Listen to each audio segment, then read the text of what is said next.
What's up, Extra Butter listeners? On today's episode, we dive into episode 3 of our Halloween spooky series with The House of Wax, a 2005, not 2007, a little bit of foreshadowing there, 2005 horror movie that we believe was independent.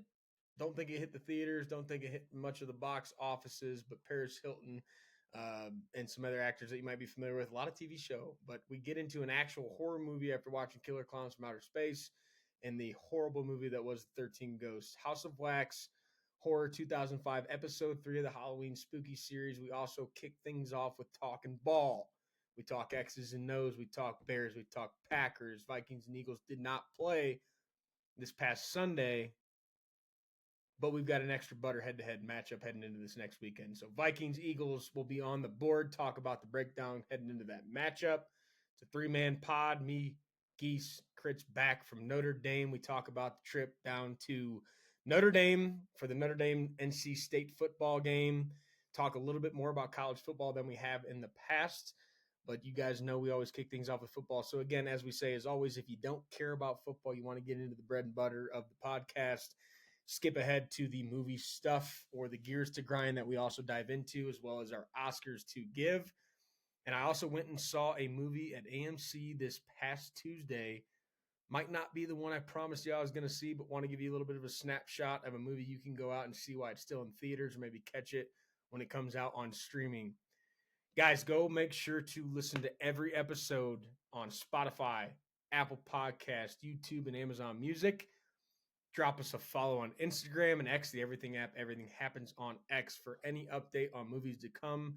Do our best to drop that movie on Monday for you. Talk about the releases on Fridays. Drop a comment, like, subscribe, do whatever you got to do to make sure we know you're listening, because we want to hear from you. We already had a movie within the Halloween series that came directly from our number one listener, Killer Clowns from Outer Space. Incredible movie. If you missed that podcast, make sure to go check it out. But guys, enjoy the episode. We are into Halloween. We're into October. The spooky series is live.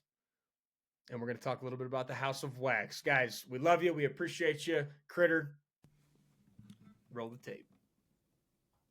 Extra, extra butter on the corn for me.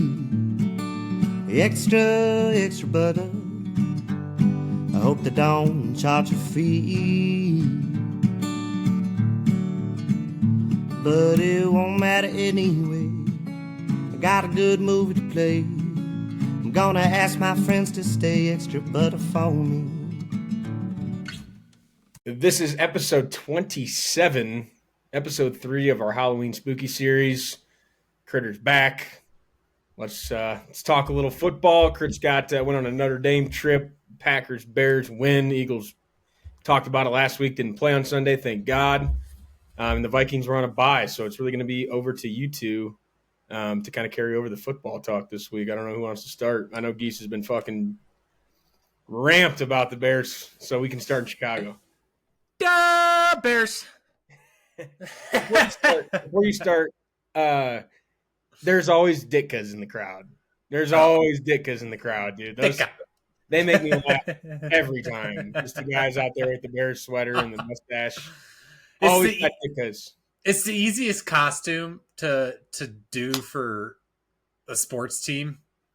Slick back hair, mustache, old sweater.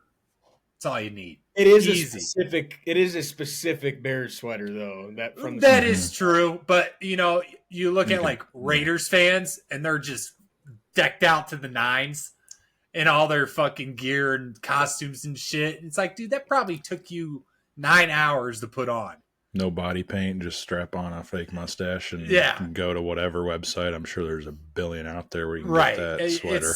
It's an easy get up for football fans, especially if you're kind of a little overweight and you can grow a beard. So pretty simple. It doesn't work if you're not a little bit overweight. No, you can't have a skinny dick guy out there. No. Who wins in a fight? Ditka or Hurricane? Hold on. The Hurricane's name is Hurricane Ditka. Oh. My favorite GIF is the one where it's just Ditka's face and he's like breathing heavy. Oh yeah. I fire those off so much. If anybody listening hasn't seen the Saturday Night Live skit with Chris Farley and the Bears, you gotta go watch it. I love the way the Bears. Let's talk football. Yeah, no, dude. Grinded one out, shitty weather against a team that, embarrassed us last year. So fuck them. I think the Bears are the first team. It's like 1917, 1912, something like that, to win 2 games back to back with the exact same score, 25-24. 3 in a row for the Bears, baby. What I can't fucking stand is the amount of hate across all media against Caleb Williams. The kid can't do fucking anything right, apparently. No turnovers, 2 touchdowns, won the fucking game, and people are shitting on him. I can't fucking stand it.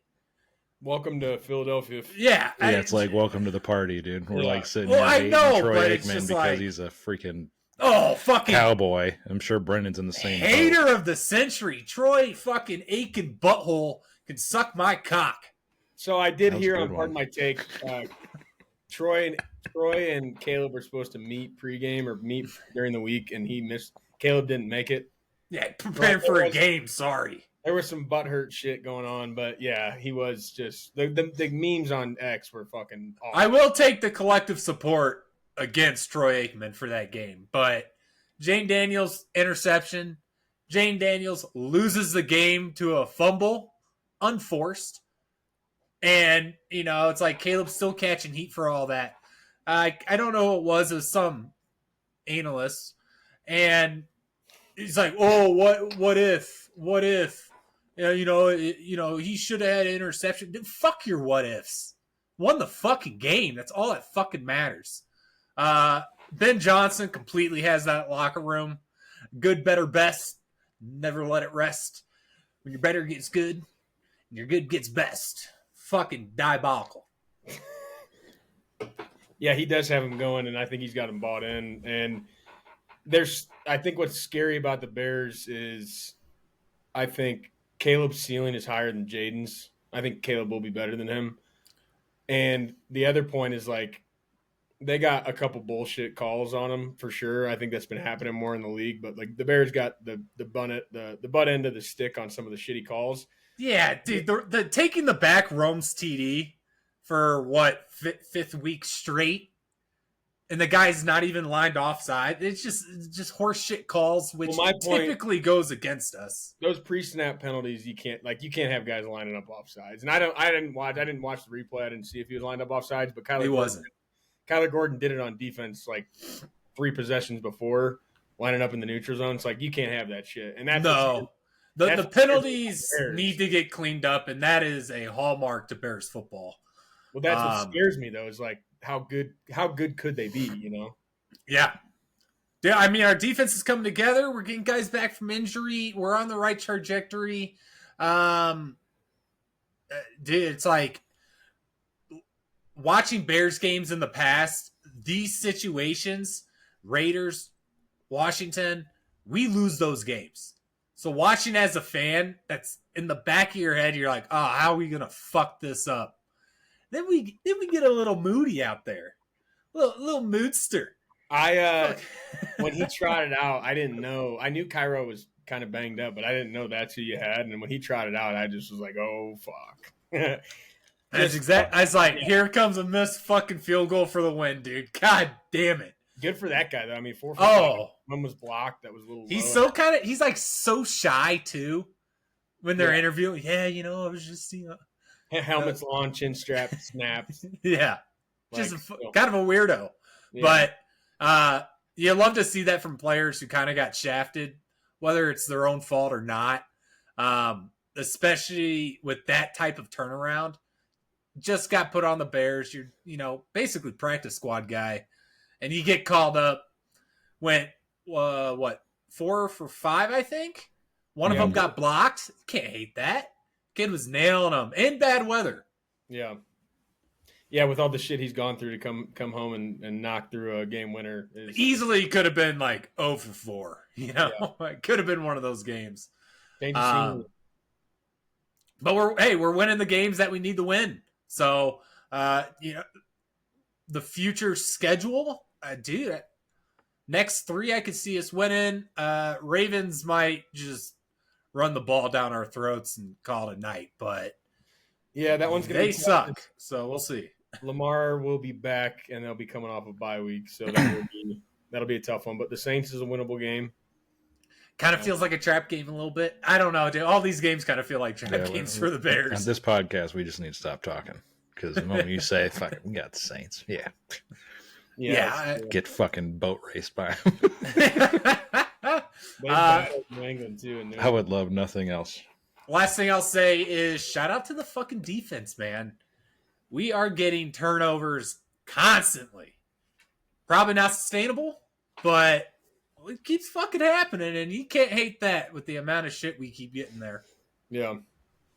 No, I think the future is bright, and Ben, I think like I was saying when they were 0-2 is like they lose game 1, they should have won, and you got to wait until we get 7, 8, 9 weeks into the season to see what the head coach is able to do because you're not going to be able to see that from day one. So I think I think the future is bright in Chicago.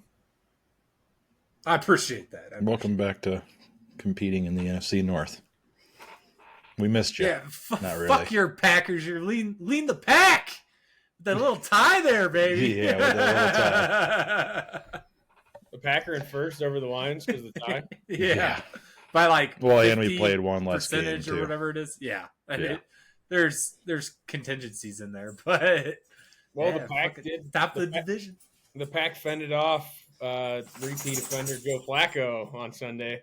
Oh, I was sweating it really the whole time. I was just like, we have to put these guys away. We got it by 14. Defense gives up a touchdown, and then they go for 2. Correct me if I'm wrong. Sean Payton did that against you guys, or did he go for 2 down 10? They went for 2 when they were up 1. Against? Are you talking about the Eagles Broncos? Yeah, I thought he went for 2, and then they got the field goal to win by 1.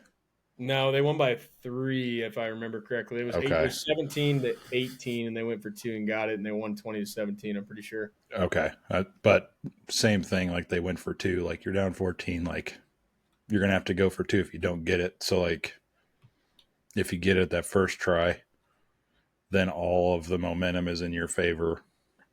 You get the other team a little nervous and they got it a little tight. What's that? They got it. Yeah, that's why I was like, fuck. It's like, here we fucking go again. Joe Flacco strikes again. No, but they ended up pulling it off.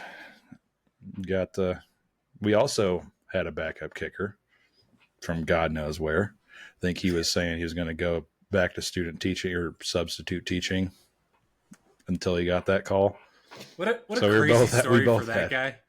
Oh, sorry, guys. I just had to play a professional football game. I'm back. Yeah. You guys need a math teacher on Tuesday? Yeah. But win's a win. Who do you got this week? We have the Arizona Cardinals. But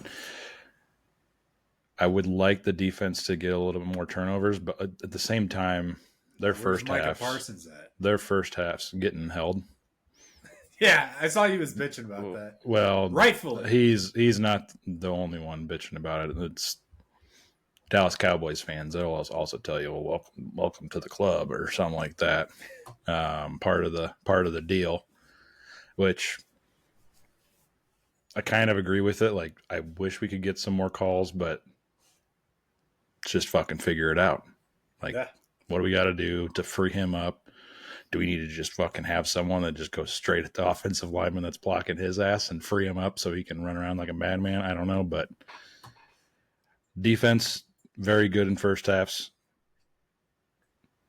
Second half, a lot to be desired there. So, and we're like second to last in the league in turnovers. We have 2 total.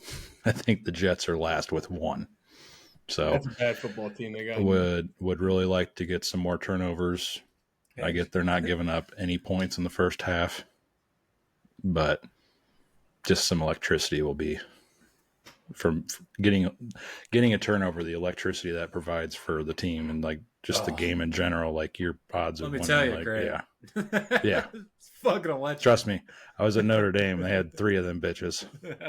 Should have had 4, but it's just like it adds a whole nother element of electricity to your team. Like if you get a takeaway, like everybody's pumped, and especially when it counts. It's like it's not just kind of mid game, but they're driving down the field, need a turnover, and then they pop one. Like I don't know if there's a better feeling than that.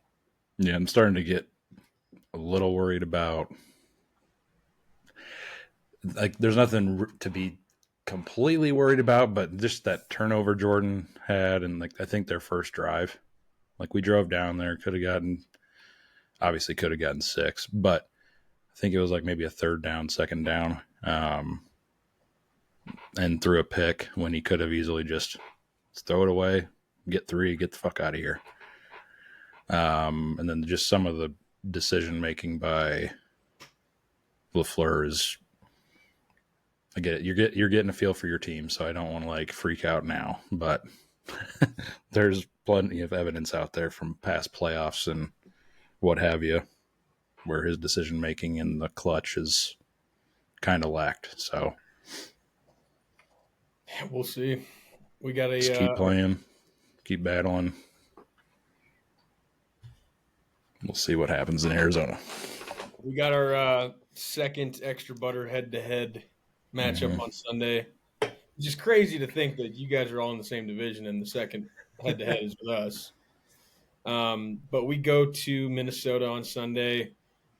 My guy Max on Pardon My Take called it a do-or-die game.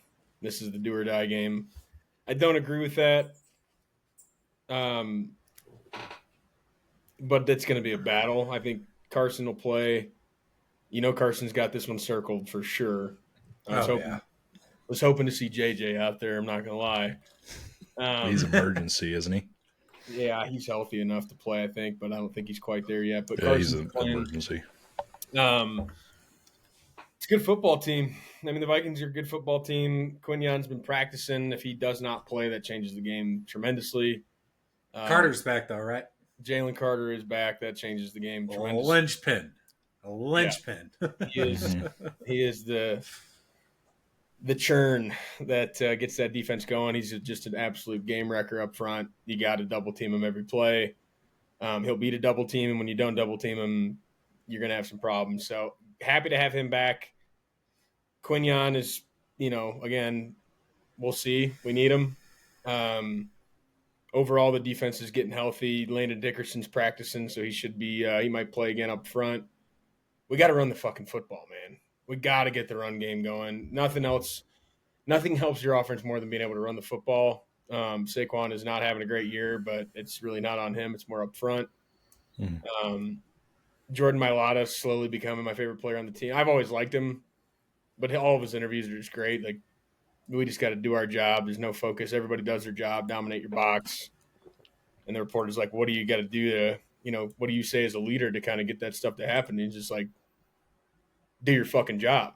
Like, I don't know what else you want me to say. So it's a gettable game. The Brian Flores Vikings defense is always tough. Our offense hasn't been great. Our defense should be better. Their receivers are weapons. We need 27 out there. If he's not playing, it's going to be probably a shootout. But with Jalen Carter back in, I think we can get after the passer a little bit. Interested to see if Nakobe Dean gets worked in a little bit. He came back last week on Thursday, didn't play, I don't think, at all. But he's back. I don't know how they're going to operate with those 3 linebackers that we have now with Zach Bond, Nakobe Dean, and Jahad Campbell, who's been an incredible rookie. How he just keeps cashing in on defensive draft picks. But yeah, I mean, it's I'm not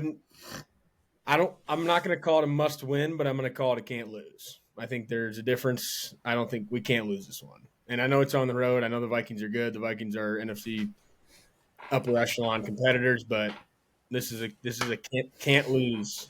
Can't wait for you to want to shoot yourself watching fucking game against the Vikings in Minnesota. That's so loud. The horn, the clapping. I think there's a horn every fucking first down. I'm just like They have nightmares about us. We own that team. This year could be different, but the last however many times we played them is when they had Kirk. I mean, or fucking NFC Championship 2017 when they had Case Keenum. mm-hmm.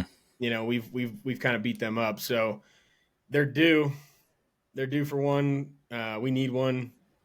I think it's going to be a pretty good football game, so we'll see. But that is, I'm sweating a little bit. Not gonna lie. Mini bye week, got to see something a little bit different when you get off that. Mm-hmm.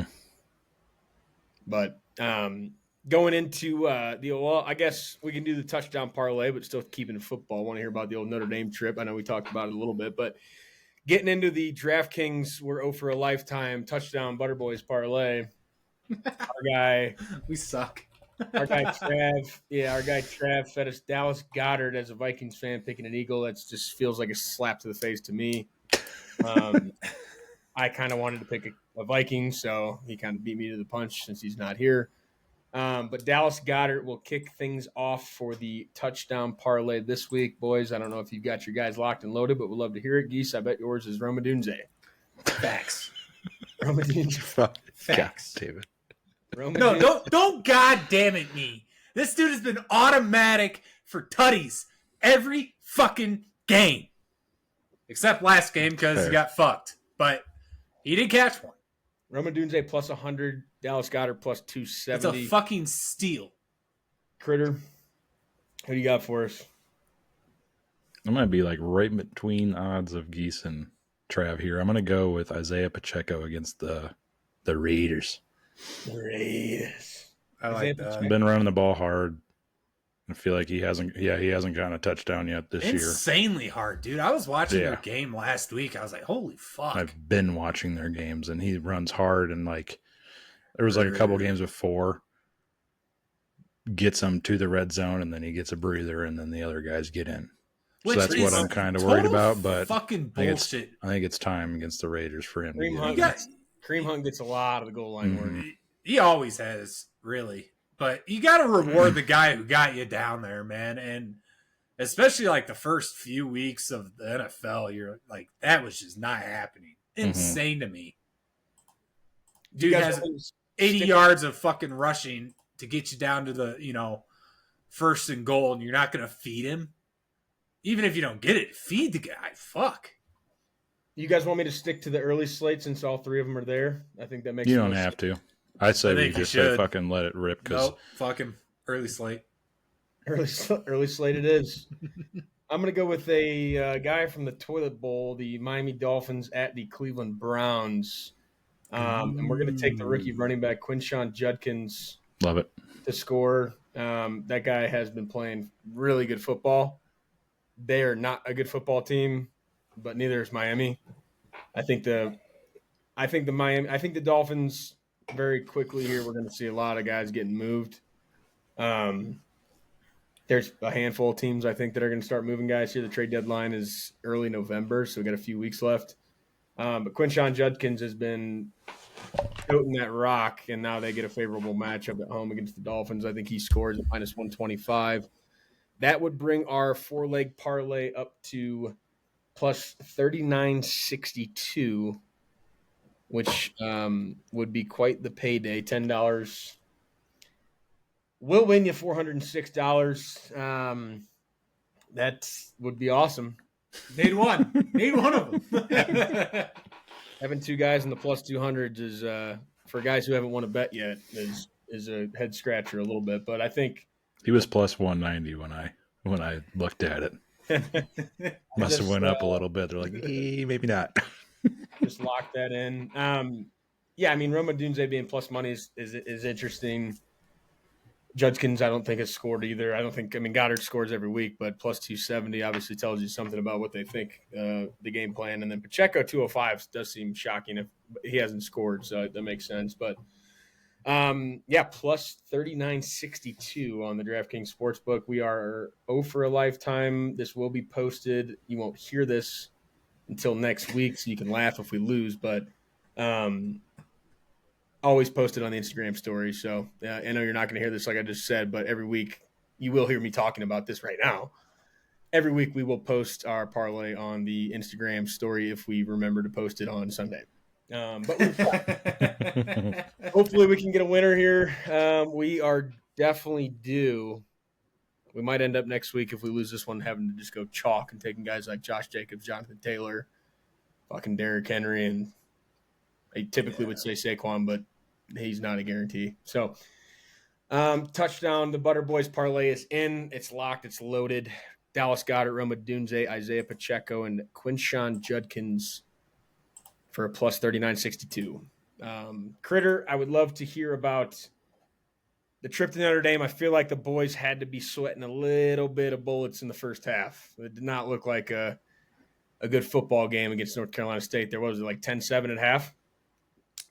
Yeah, there was, and they probably could have taken the points, but I think their kicker was just battling like an injury, and they just didn't want to like push him too much. I don't know that's what we were just hearing in the crowd, basically. Like, he's hurt, and they went for it on fourth down from like, I don't know, like the 11 or 12 or something like that. 4th and 1, and they decided to do a play action rollout twice and failed and left a lot of points on the board. I don't know if you guys were watching it, but there was some fucking calls. That place was about to, I think the refs would have been lucky to get out alive if they had lost that game. I don't know if you guys saw it, but there was a catch where like the ball was like right underneath his arm. You could see it clear as day hit the ground and move a little bit. Like, it wasn't like his hands were securely around the ball when it hit the ground. And I actually opened up Peacock the other day just to like see what those guys were saying, and they're like, yeah, that's incomplete. Like, their ref analyst was like, that's incomplete. And then probably like 3 plays later, we get a pick. Kind of the same thing. The ball kind of squeaks out of his side, might have touched the dirt barely. That one was probably an incompletion, but it's like, if we're going to call that a completion, we got to call this a fucking interception. And yeah, it was just poor officiating. And I think they need to get rid of, I get they have a deal with the ACC, but like, fuck the ACC. A lot of poor roughing going on lately. Dude, I've never heard boos louder in the stadium. I love that. I love when it was like so going. fucking loud. But yeah, no, it was, other than that, like, just, I haven't been there since probably my senior year in high school, junior maybe. Matt's never been, so that was kind of cool to show him around. Kid's a diehard Notre Dame fan. He's even more diehard than I am. Like, he's sitting there watching the recruiting wire every fucking. That kid's a pussy. But yeah, here's a couple photos from the trip. That's Touchdown Jesus. Then the Golden Dome. And then those were where our seats were. Nice. So like damn near on the 50, but Yeah, up high. Nice. You guys had a fucking squad out there. Yeah, we did. Yeah, we probably could have had 1 or 2 more, but they backed out kind of last minute for various reasons. But yeah, we had ourselves a fucking squad. And they ended up shit pumping them. So yeah, the second half they ran away with it, which honestly it could have been like a 50-something to 10 ball game if they would have at least scored one of those touchdowns that they went for it on fourth down inside the red zone. Been an interesting college football season too, because there's like 2 teams, Ohio State and probably Miami, who's playing right now. Haven't checked the score, but those 2 teams look good. Ole Miss looks good, but nobody looks dominant like Ohio State does. Miami beat the whole state of Florida, so and still hasn't left the state of Florida yet. Yeah. Texas winning the Red River rivalry. Say that 3 times to us. Arch starting to look like the guy again. Is he? I don't watch college football, so I remember the conversations we were having about this kid Oklahoma at the beginning. Oklahoma was ranked first or second in every defensive statistic coming into the game. And then Texas's defense has been good all year, so it was going to be a defensive battle. John Mateer came back, Heisman hopeful off of a thumb surgery. He just took a beating. I mean, I don't know. I know Oklahoma fans. I got a couple in my circle. He shouldn't have been playing. I had a guy tell me the night before that he's got to play to help the Heisman race, his resume.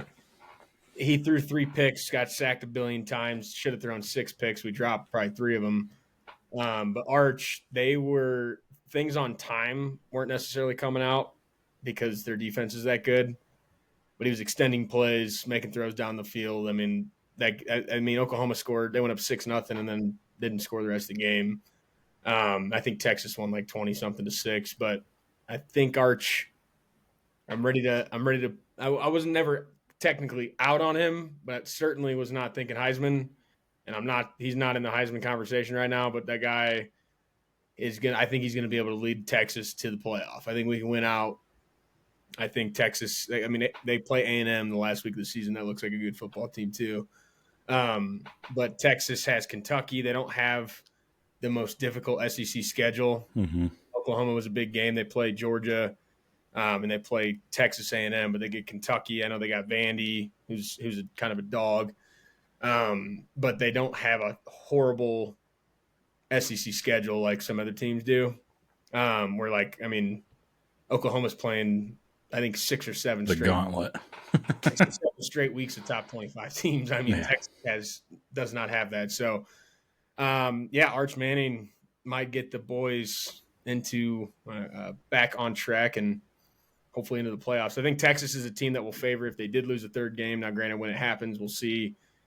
They would favor from if there's a reason to get them in, they would put them in. But right now, I think they're in the same boat as Notre Dame. You got to win out to get in. And I think and it's been nice. That's the good thing about the playoff, because it used to be, especially as a Notre Dame fan, like just when they were the 4-team playoff, like 1 loss, you're still absolutely fucked. Like you're done. Yeah. Whereas now we got 2. A&M, which we should have won that game.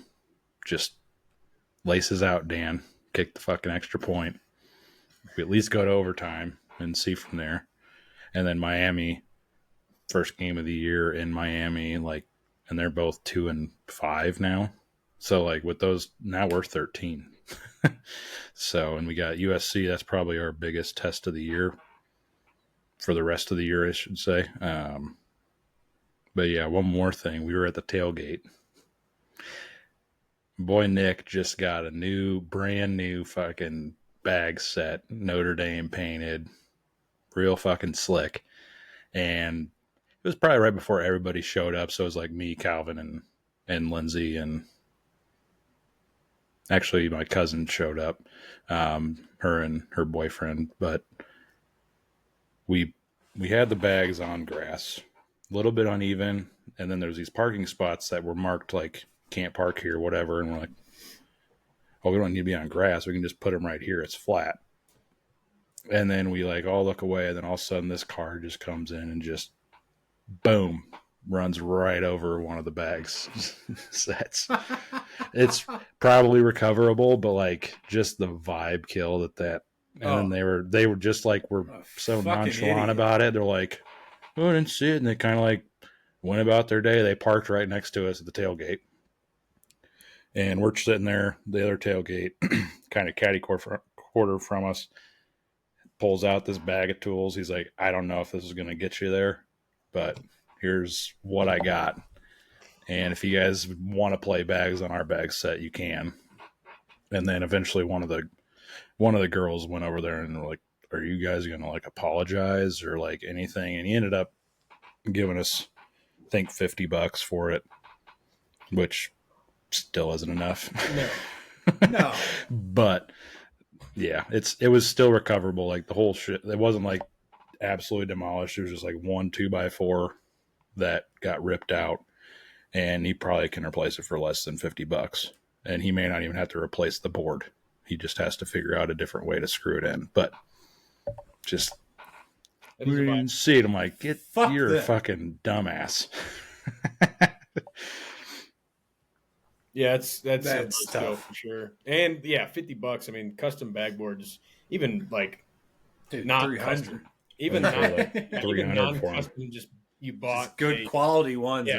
are up there, man. They ain't cheap. and you Mhm. can't buy one fucking board. No, you got to buy two. Well, then you got to get It's a the set. paint. You got Yeah. to match the paint too, because the board was painted on the side too. It wasn't just like the flat piece on top. Chelsea's It was a brother whole made me, thing.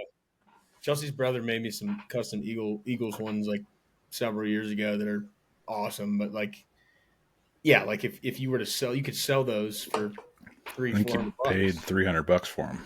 Yeah, And I was it's- like, I'll take it, but he's not here yet. yeah, And he might show up. He's about as like even keel chill as me. But I was like, his wife will say something to you, and she will have no filter. And I think another girl was actually the one that said something to him. But yeah, I was just like, Always need those Really? types of I women. mean, in it your would have been life. different had they been like, dude, I'm so sorry. Like, here's honestly more like, here's $50. Literally park the car. Here's $50 right then and there. Yeah, that should have been the first thing out of his fucking mouth. But nope. They dilly-dallied. They got their tailgate set up. They weren't going to say anything. no, And I'm not confrontational. Also, not my bag set. I'm trying to figure out how to put it back together with, right. How do with you Sam's fix the boyfriend, situation? Anthony. Brennan knows Anthony. Anthony showed up. yeah. So we were trying to figure that out. And then one of the girls was like, no, fuck this. I'm going over there. I'm gonna say something. Yeah. I mean, what That's are they going it. to do? It's a girl. So that's the other thing. It's like, yeah, let them get feisty at them because they won't do anything. If they do, there's 6 guys here. You got problems. Yeah. Yeah. Well, that's an easy, It's tough. easy segue into Gears to Grind. I'll tell you that. Yeah. I don't have much this week, but I did want to revisit our last week Gear to Grind that had to do with McDonald's Monopoly because I have started to play, and my wife, when she's in town, she's out of town right now. We eat dinner at home and we cook. Doesn't want to order Mickey D's, go to Mickey D's, whatever. So I've been home, had Mickey D's the last 2 days, just trying to get those stickers going. And Get your stickers. what pisses me off is I've ordered it, which, last night was late. Obviously, having some adult beverages, not going to get up and go get it. Ordered it today, ordered it again, could have gone and got it. That was, that's on me. But they don't give you the same, based on what you've told me, you're not getting the sticker amount that you should be getting when you order delivery. And I I think found the that out. delivery driver's taking them from you. Well, they do. They seal the bag, right? They seal the bag. Swiper. You order McDonald's, we know that damn well off the podcast a couple weeks ago. They seal the bag, so like they're not taking them. But what I noticed is the last 2 times I ordered before today, I've ordered a meal with large fry, large drink, and one of the sandwiches that come with a sticker. So you get 3. Mhm. The only Grease them. sticker I got for 2 fucking rounds of ordering it was on the fries box. It was not, there was no extra peelable insert in the fucking bag. So I was like, whatever, that sucks, but I ordered, could have You're got getting it. scammed. So I got 2 the other day. So, well, this is where it gets It to all me unravels. getting pissed off. So today I order during the day as opposed to late at night, and I get spicy chicken sandwich, large fry, large drink, comes with the sticker on the large fry and 1 insert, not 2. So now I know they've been fucking ripping me off of my Monopoly stickers. So I think that's delivery only probably, but they are not giving you. Yeah, because that's weird. Because my McMuffin in the morning has one on the wrapper. Sausage McMuffin. Yep. Yeah, That's what I got. Hash so, brown had it. so maybe what you're ordering doesn't qualify. I Doesn't find the that large hard. drink and the large fry automatically. Automatically, that's automatically on the taken. app. It says soft drink has a sticker. Yep, and So they give you the no- cardstock one. They don't put it on the drink anymore, but you get a cardstock That's what I'm saying. card with the sticker on it, and then your fry has one. I probably threw away a fucking Fry has one on the fry. sticker. Yep, And then, either the sandwich has a box or the wrapper, it comes on those. Yeah, so I got the insert today for the first time, and I was like, now I know I'm getting absolutely posed. I will not order again. I will get my ass over to a drive-thru or go walk. I probably will walk inside. I'll park and go inside and make sure I get my 3 stickers. So that is my gear to grind. I'm going to piggyback on that real quick because I am one railroad away from the prize. I need the short line. So if you boys find it, I'll give you a quarter of the payout. What do you need? I got one. I'm in. Blue, I think it's green.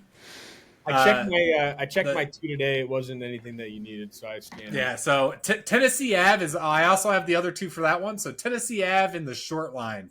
You pull those bad boys. You give me a call. I'll take the cash payout. However that fucking works. And tell you to fuck off. I'll split a quarter of it with you. One of those is $50K.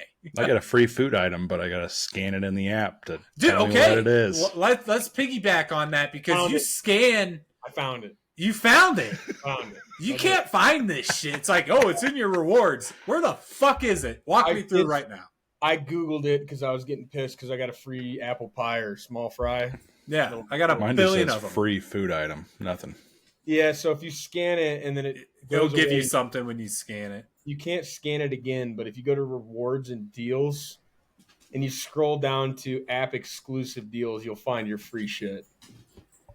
So I have my free apple pie, small fry, no purchase necessary. See, mine just says share your location.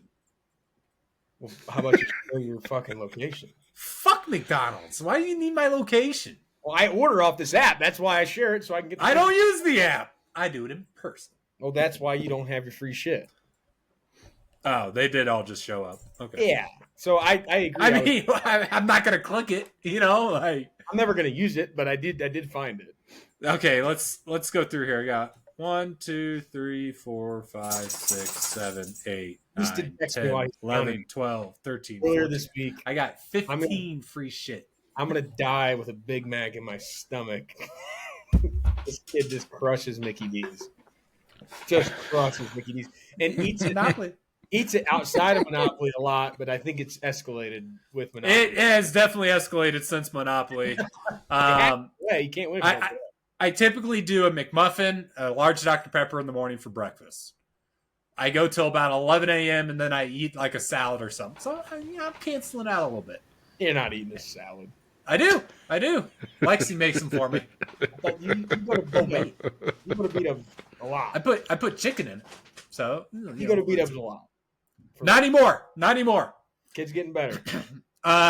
Beat Ups changed their menu pricing, so instead of $11 for 10 boneless meal, it is now $13, and 6 boneless meal is now the same price as a 10 boneless. So Buffalo Wild Wings can fuck all the way off. I will not be back. So can inflation. That's all it takes. I am a loyal customer until you piss me off, and I will never go back. Yeah, that's tough. But yeah, food places on the hot seat today, and I do have one more gear grind. I don't know if you guys have one or not. I came with a bullet myself, but you go ahead. I'm just going to do a quick one, but hopefully we don't get too sidetracked on it. My gear to grind is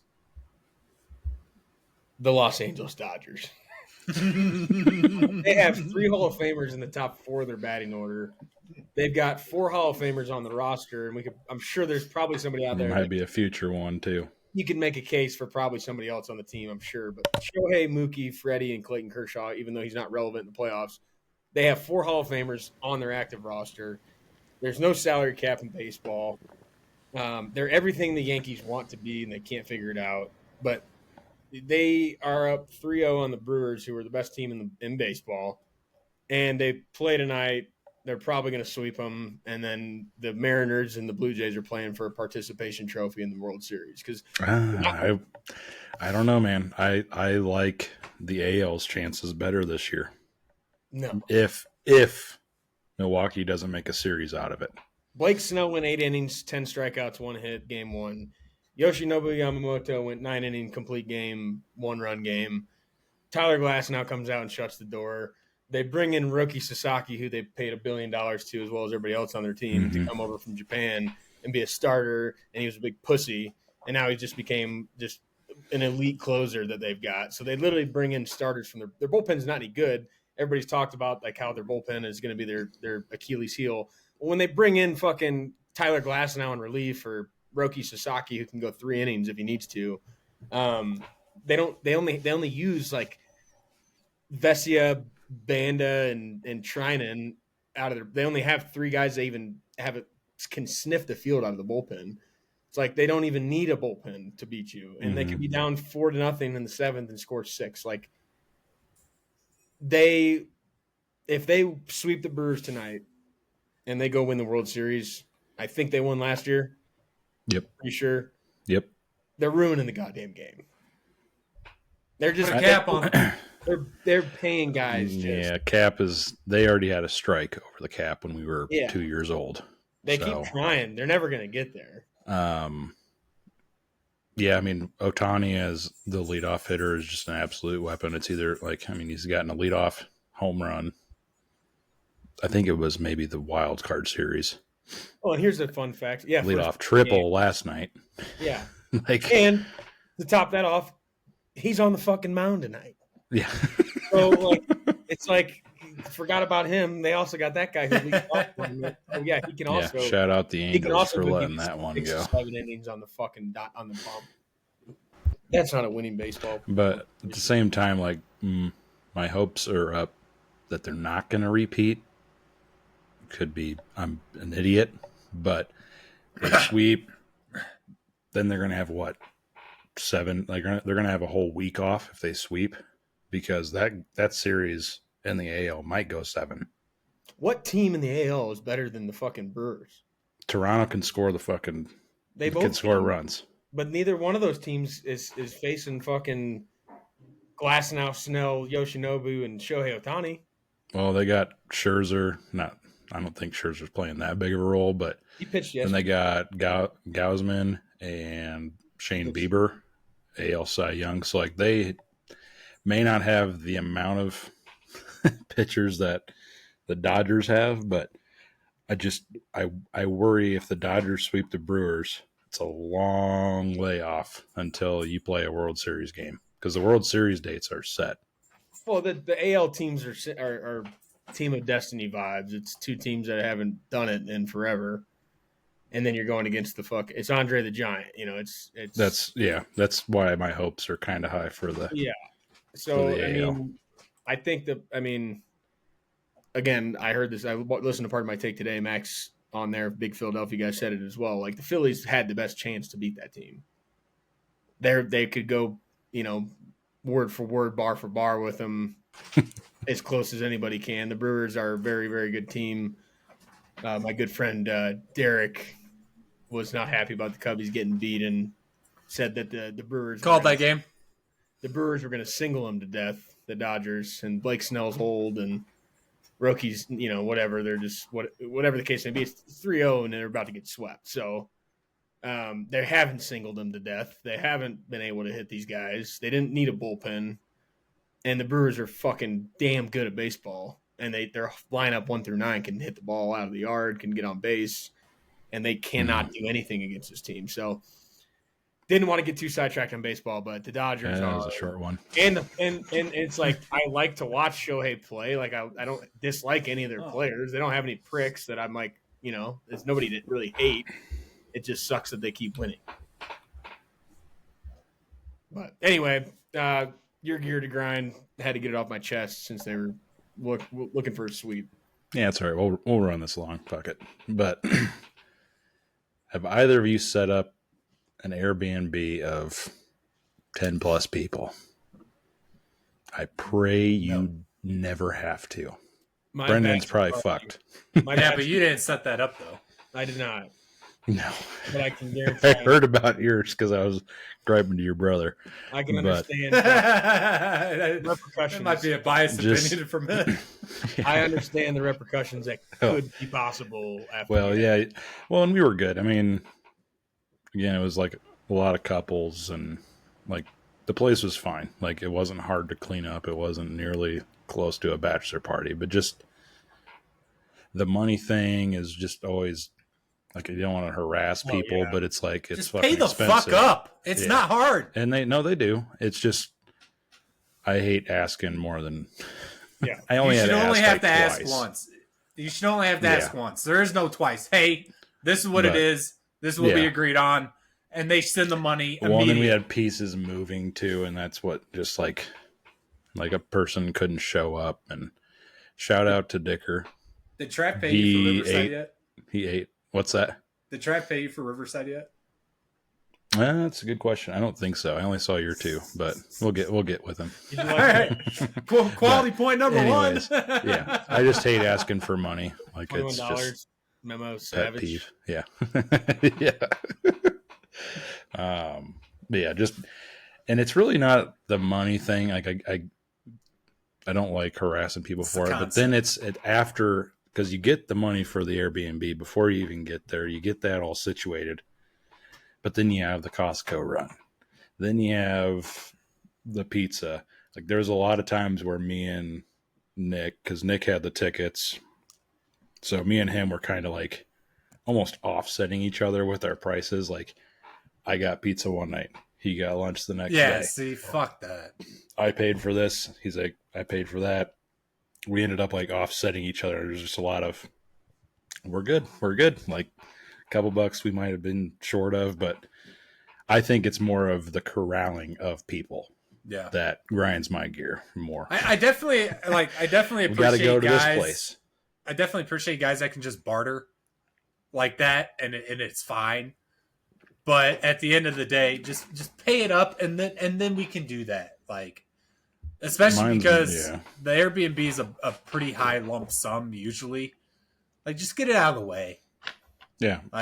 People were good about paying up, but it's just while you're there prices, those seem to kind of slip through the cracks with payment back, which and there's we always did some not have any of scumbag that. there that squeaks by without paying shit. But we did not have that. I sent everybody the Costco cost, and everybody sent me money. So the only thing I was just corralling people. Like Lindsay and I wanted to go to the walk that they do from Mass to the stadium, like, I don't know, 2 hours before game time. I told people, like, we're going. If you guys want to come, cool. If not, cool. But we're fucking leaving. And then people were like, oh, yeah, let's go. And then we, like, sat there for, like, a minute. And people were, like, drunk, turning around, like, trying to correct. I was like, I'm fucking out. See you later. I'm going to this with or without you. And we just left. Way. But same with going to the stadium. Lindsay she's never seen it. She wanted to go there like right when gates opened, do a little walk around. And people were still dilly-dallying. I'm like, we're out. That's very historic. She's a sucker for stadiums. It's concrete and steel. Yeah, you wouldn't get it, Bear fan. No, I wouldn't. No, that is always tough. Anytime, I mean, even running the fantasy league, it's like, luckily the one I'm the commissioner of, like, we nipped that one in the bud pretty quick. Yeah, within a week, you don't have to ask again. I send a list out every day. It's like you don't want to be that guy. So it is tough to beat because I don't like it either. It's like you don't want to continuously ask somebody for money. And like I've been the guy on the other side where it's like you see it, maybe you're doing something, then you forget, and then that's why I also don't want to like harass like, people with it. Well, that's the thing is like they send it again, and on the sender side, it's like God, I feel like a prick. Like continuously asking this guy for money, and then if you like genuinely forgot instead of just pushing it off, you're like, oh fuck, you feel bad. So it's like it's both sides, but yeah, it's never fun, and it's like until you get that money back, it's a pretty good chunk that you forked out on the front end, right? That you're kind of waiting to get back. So, I'll say if you have to plan a bachelor party, I'm sure this was just to ease me into probably planning Matt's. Yeah. But there's not going to be any girls at Matt's bachelor party, so I don't have girls to like help me out, keep the boys fucking corralled here. But shit show, dude. Yeah, and you're going to have to do it too. Yeah, mine was a shit show, so I understand what I'm walking into. Don't try to make elaborate plans. I will say that. Have ideas. Yeah, have ideas, but don't try to be like, yeah, we're going to do this day. this that day No. because it's just never No, fucking you happened. can't do that. That's a female thing. Itinerary. No, fuck that. It's a vibe trip. Good gear. We should probably roll into some quick Oscars here. We're running a little long on the old intro, but That's all right. I don't know who wants to kick things off on the old Oscars. Did you have a gear, Geese, that you want to get off your chest? Seems like you're fucking pissed off. 2 quick ones. When your hotel key doesn't work and you have to go down and get it replaced. And my second one, I want some fucking Chex Mix at the airport. Fucking nowhere. They got walls of Cheez-Its now. No Chex Mix. That's all I always see Chex Mix. That's interesting. Now, to be fair, that was the actually saw Louisville. some. That was the Travis. Louisville airport. I saw some in Peoria. But no, dude, they had walls of Cheez-Its. Walls of it. I'm like, who the fuck is ordering all these Cheez-Its? Where's the Chex Mix? We don't need to hate on Cheez-Its, but I do agree. I'm not hating on that. I'm just saying, why is there so many of them? It is a snack that feels like it should be everywhere. That little grab bags, like gas stations, they all have Chex Mix. And dude, they had a bunch of organic bullshit. I'm just like, dude, where the fuck is the Chex Mix at? Yeah. So yeah, that's all I had. I had to get that off my chest. Woke culture and the organic snacks, like that's not what we're looking for. Yeah. Give me unhealthy. I'm I a don't fruit give snacks fuck. guy. You're Welch's traveling. fruit snacks. Fuck your dried kale. Yeah. Take your seaweed shit. Yeah. Shove it. No. Anyway. Also, any organic goldfish, Cheez-It, all that shit sucks too. Oscars. Let's get some good news going. Who's got an Oscar they want to give out right away? I was traveling, so I'm gonna hand that out to the stewardess or stewardesses. Isn't You botched them both. Stewardesses, I think. Okay, and if it's a guy, then what Stewardess. is it called? Stewards, not Steward. Stewardess. You like combine the two. That's fine. They put up with a lot of bullshit, so hats off to you guys. I had good ones. They also have shitty attitudes a lot, but yeah, but when you're flying for fucking 14 hours, yeah, you're probably gonna have a shitty attitude. Well, Yeah. Not my decision. are you talking about the people on the plane? Yeah. Those are flight attendants, right? No. I think like, it's stewards tomato tomato. Yeah, I think. no, it doesn't matter. Okay. I couldn't think of flight attendant I when thought I was you meant, talking like, about it, but you're right. I thought you meant people just in the airport, not on the plane. No, fuck those people. People on the plane are on the plane. On the plane. on the plane. Yes, yeah. The people in the airport are 100% assholes. Yeah, 100% there. Yeah. Now, on the plane, you got to deal with a bunch of shit. yeah. People that are fucking assholes. Kids. I had a kid in a booster seat. I hadn't seen that before. This was the first time. Little airport seat, I guess. Airplane seat. So, Nice. No, I agree. That's a good one. Critter, you got one, or you want me to go? Yeah, I mean, just I guess piggyback off my gear to grind, trying to corral 10 fucking people. My Oscar also goes out to those 10 people for literally showing up, and an extra Oscar to Dicker for he couldn't make it last minute, and he's like, I don't need my money back. That I don't want to make everybody That's a good pay guy. more. that's a good guy. Good man. So, but yeah, just the Oscar goes to everybody for coming out. I know it meant a lot to Matt. So, Fuck Matt. My Oscar this week could be a kiss of death, so I apologize to anybody this affects, but it does not affect my football team. But my Oscar would go to the 2024 NFL quarterback draft class. You've got Caleb Williams on a team that looks like they're a problem. You've got Jaden Daniels, who was in a NFC Championship game last year. Drake May and the Patriots look pretty damn good. Michael Penix Jr. and the Falcons are pretty damn good. J.J. McCarthy, I think we haven't seen enough football yet, but the Vikings are good. We'll see how he does. Bo Nix is on a good football team. They play. He's going to throw picks, but the guy's been pretty damn good. Spencer Rattler, even on the Saints, is not bad. He's in a bad He's in a bad situation, but like that draft class. I mean, Jordan Travis, he's on the Jets. Don't see him play. Doesn't matter. We don't need to get too far down into the weeds. But Joe Milton shows up on Big Cat's Cannons list every week. Guy's been playing. He's played some good football. That right now between Caleb, Jaden, Drake, Michael, JJ, Bo, Spencer, that is 7 quarterbacks in that class that are starting and are playing good football. I don't think that happens very often. So I was thinking about that while we were talking football earlier. I was like, Jesus, dude, that whole class is like pretty damn good. Dogs. So if you drafted a quarterback and you were on that list in 2024, I know the Falcons, the whole world thought they were completely the dumbest team on planet Earth for drafting picks.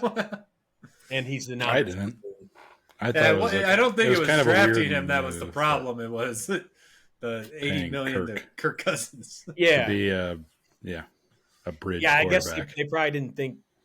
I guess maybe they didn't think they'd He would fall that far. Yeah. Yeah, but they traded up to get him, and it's worked out pretty well. So that right now, knock on wood for my boys that are Bears fans and my brother who's a Patriots fan. I want to curse your quarterbacks, but that draft class looks pretty damn good at the quarterback. I'm not knocking on any wood. Heading into our movie this week, before getting into it, I did go see a movie this week to bring to the table. I promised you guys, good boy, I went and saw The Long Walk. Good Boy is an hour and 12 minutes long. I have a ticket for tomorrow. I still am debating canceling. I just cannot get myself to grasp going to the theaters to watch a movie that's only an hour long. I might go, I might not. I know there's a little bit of dialogue. It's primarily around the dog. So I don't know. Reviews have been good. It's just an hour and 12 minutes. So I was like, I don't know if I can get myself to go see this. But I did go see The Long Walk. And I want to just say that is exactly what you're signing up for. It is the entire movie is The Long Walk. Love that. So for the fact that, I mean, it's based on a Stephen King book. Haven't read that. Shocker. For the fact that is what you got, and it being almost 2 hours long. That is a long walk. The acting was incredible. The story was good. Interactions. There wasn't a ton of, I would say, twists. You kind of knew what you're getting, but the things they show in terms of when people are getting put down, what you maybe didn't think about is going to happen on the long walk, just being literally walking. I think they walked for like 4 days. Some of the things that they do, you probably like, it makes sense when you see it, but you didn't go into it thinking that. But for that movie to have 2 hours long, and that is the plot, that is literally just the long walk. It was very, very good. Awesome. Very, very good. Has some predictability in it.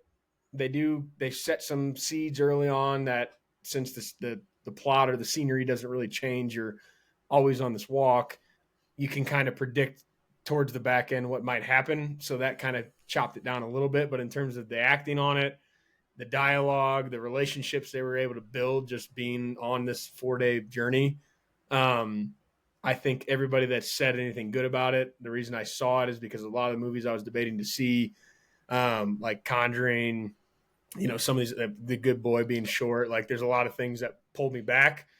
So I hadn't heard anything bad about The Long Walk. I liked the trailer, signed up for it, and was very happy about that movie. So would definitely recommend. I did just get on Letterboxd, so if you want to check out my reviews on movies, it goes up to 5 stars. You can do halves. I think I gave it a 3.5 star. I didn't want to set the bar too high, and I didn't think it was the best movie of all time, so I think 3.5 was pretty solid. I think 3.5 is probably where that would fall, but I don't really have any qualms about the movie. I think, like I said, there's some predictability towards the back end that you could definitely see coming. But like we talked about with Killer Clowns from Outer Space, that is the Killer Clowns from Outer Space. The Long Walk was The Long Walk, and knowing that and still delivering on a lot of the things that they did, it was a pretty damn good movie. So I would 1,000% recommend that one. Glad to hear it. Yeah, good movie. But also falls into the fact that it was rated R. It was a thriller. It wasn't a horror. But going back into episode 3 of our Halloween Spooky series, getting into a 2005 horror crime film that was one of my childhood favorites in terms of horror movies. Obviously 20 years old now, so rewatching it, probably going to have some different opinions on it. But The House of Wax is what we got to, what the wheel fed us. One of Trav's picks. We had a Geese pick. We had a special number one guest, number one listener pick. Now we're getting into a Trav pick. House of Wax 2005, episode 3 of the Halloween Spooky series. Geese, do you have a snapshot that you can give about the movie before we give you the first word?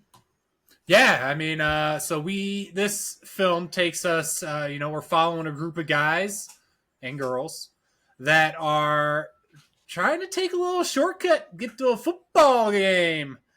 And they end up fucking around and sleeping in.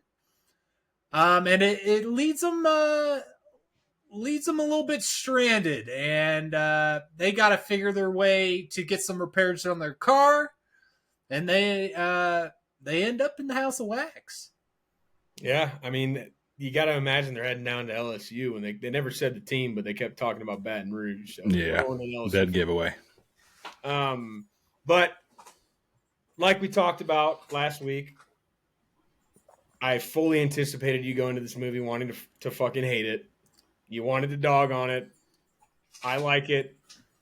It was a childhood horror movie. I think it was a one-off. I don't think it was a theater movie. I think this is kind of I don't know if it's independent films or whatnot, but an independent kind of DVD release horror movie. I'll give you the first word, Geese. Let's hear the initial thoughts about House of Wax. This movie is ass for 90 minutes. Got a 113-minute runtime. It is ass for about 90 minutes. The ending really turns up the notch. Once we start getting into, what the fuck is going on, and we get some knife kills, we get some wax kills, we get some bow shots, that's when it really turns it on. And it's not because I'm trying to bag on the House of Wax specifically, but when your movie's plot is dependent on everyone being complete fucking dumbasses, I'm out. And that's me personally. So, the beginning of it, they're dumbasses. The middle of it, they're dumbasses. And then at the ending, everything is kind of coming together for the grand crescendo. And that's when, the special effects, the gore, that's when it really shines. Everything leading up into that point, it's terrible.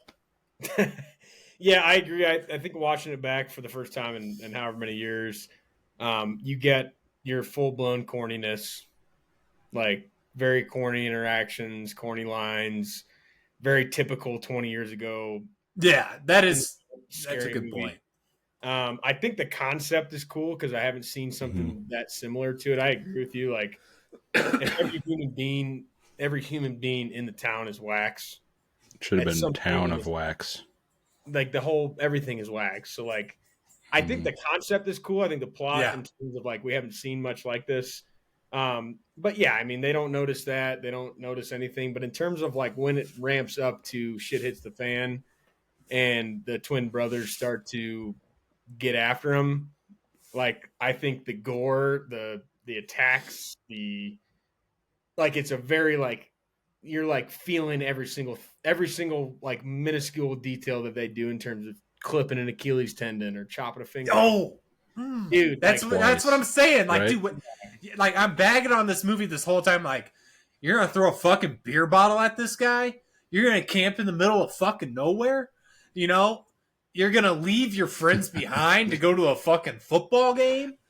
We live in Colorado. Like, camping in the middle of nowhere is fucking normal around here. Yeah, but it's like, oh, we're not on his property. Huck a beer bottle at somebody. I don't know. I kind of like that in this movie. He was also a criminal. So I mean, a criminal. I thought this movie was going to suck going into it, and I actually kind of liked it. Yeah. Every scary movie, it's just idiotic move after idiotic move after idiotic move. But yeah, like you were saying, it's like the ending. other than how they got out of there, which we'll save that for later. But like, well, it's like when you find out, it's like they show the scene of the church, and you're like, oh, okay, there are people there. They show the scene of the lady opening the curtain, like you know, and so this whole time you're like, all right, where are these fuckers at? Oh, why? You know, how is she gonna be involved? And then the big reveal later, they're all fucking wax. And they show the process of the wax, you know? So it's like everything that led up to that, dude, cut it out of the fucking movie. I think cut out the trip. Part. Cut out the football trip. Yeah, yeah. In a way. I'm with you. Like you cut out the traffic, you cut out it's basically the whole thing. We're stuck in traffic, let's go back. Where the fuck are you gonna go? And dead stop traffic on a fucking highway. Like also, when they were at that, turn around. Yeah. If you're in Denver traffic, where the fuck are you turning? Well, I guess you can go across. They showed us the view of them on the highway. Like there's no turning around here, guys. We're fucked. I didn't think this movie though, like, yeah, you can pinpoint those things like that, but like they didn't leave any holes in like characters or. No, they did. There's definitely holes in characters. It's 2005 though, like. That's what I mean. Like for 20 years ago, I was watching this back. Like they did for a Paris Hilton film. Yeah, yeah. Yeah, I mean, like that's what I mean. It's like this wasn't an all-star cast. I mean, the black guy Blake, I love that actor. He's been in so much shit. Yeah, Coach Carter. Who is it? Coach Carter's son. Coach Carter, I believe that's where I remember. Isn't he ACL tear? ACL tear. Yeah. Yeah. I thought this movie kind of fell short in the opener. The music in this movie is good. It's very heavy metal. The eerie music's not bad, but like they do have some good tunes in here, like not specifically made for the movie, so like just songs they put in. The opener, I thought they did have a good opening scene, but like they didn't really set the stage for what you're about to watch. They just kind of showed. That just fell flat. Yeah, the beginning was not at all a telltale. I mean, it definitely came back around, but like it didn't really give you anything about what you're about to watch. Like all the dead carcasses. What's the fucking point? I don't remember that. I'm talking about the scene like when they're I know what I'm just saying as kind of like just pointless kind of things is that they smell these dead carcasses, she falls in it, gets all fucking nasty, and it went nowhere. I would disagree with that point, but I won't bring it back up until the back end. Yeah, opening scene, two kids, the twins, one's getting strapped to a chair, the other one's eating his Fruit Loops, whatever. Didn't mean anything. I mean, obviously we find out who the brothers are, but the opening scene just kind of they had an opener, the music was good. It did not tell you anything about what you're about to watch. That part I think fell short. But we get into the characters and they're going on a trip down to Baton Rouge to watch a football game. We got 6 people here. I thought what was cool to get into it is I did think the fact that Dalton's character was filming added a different element to the movie.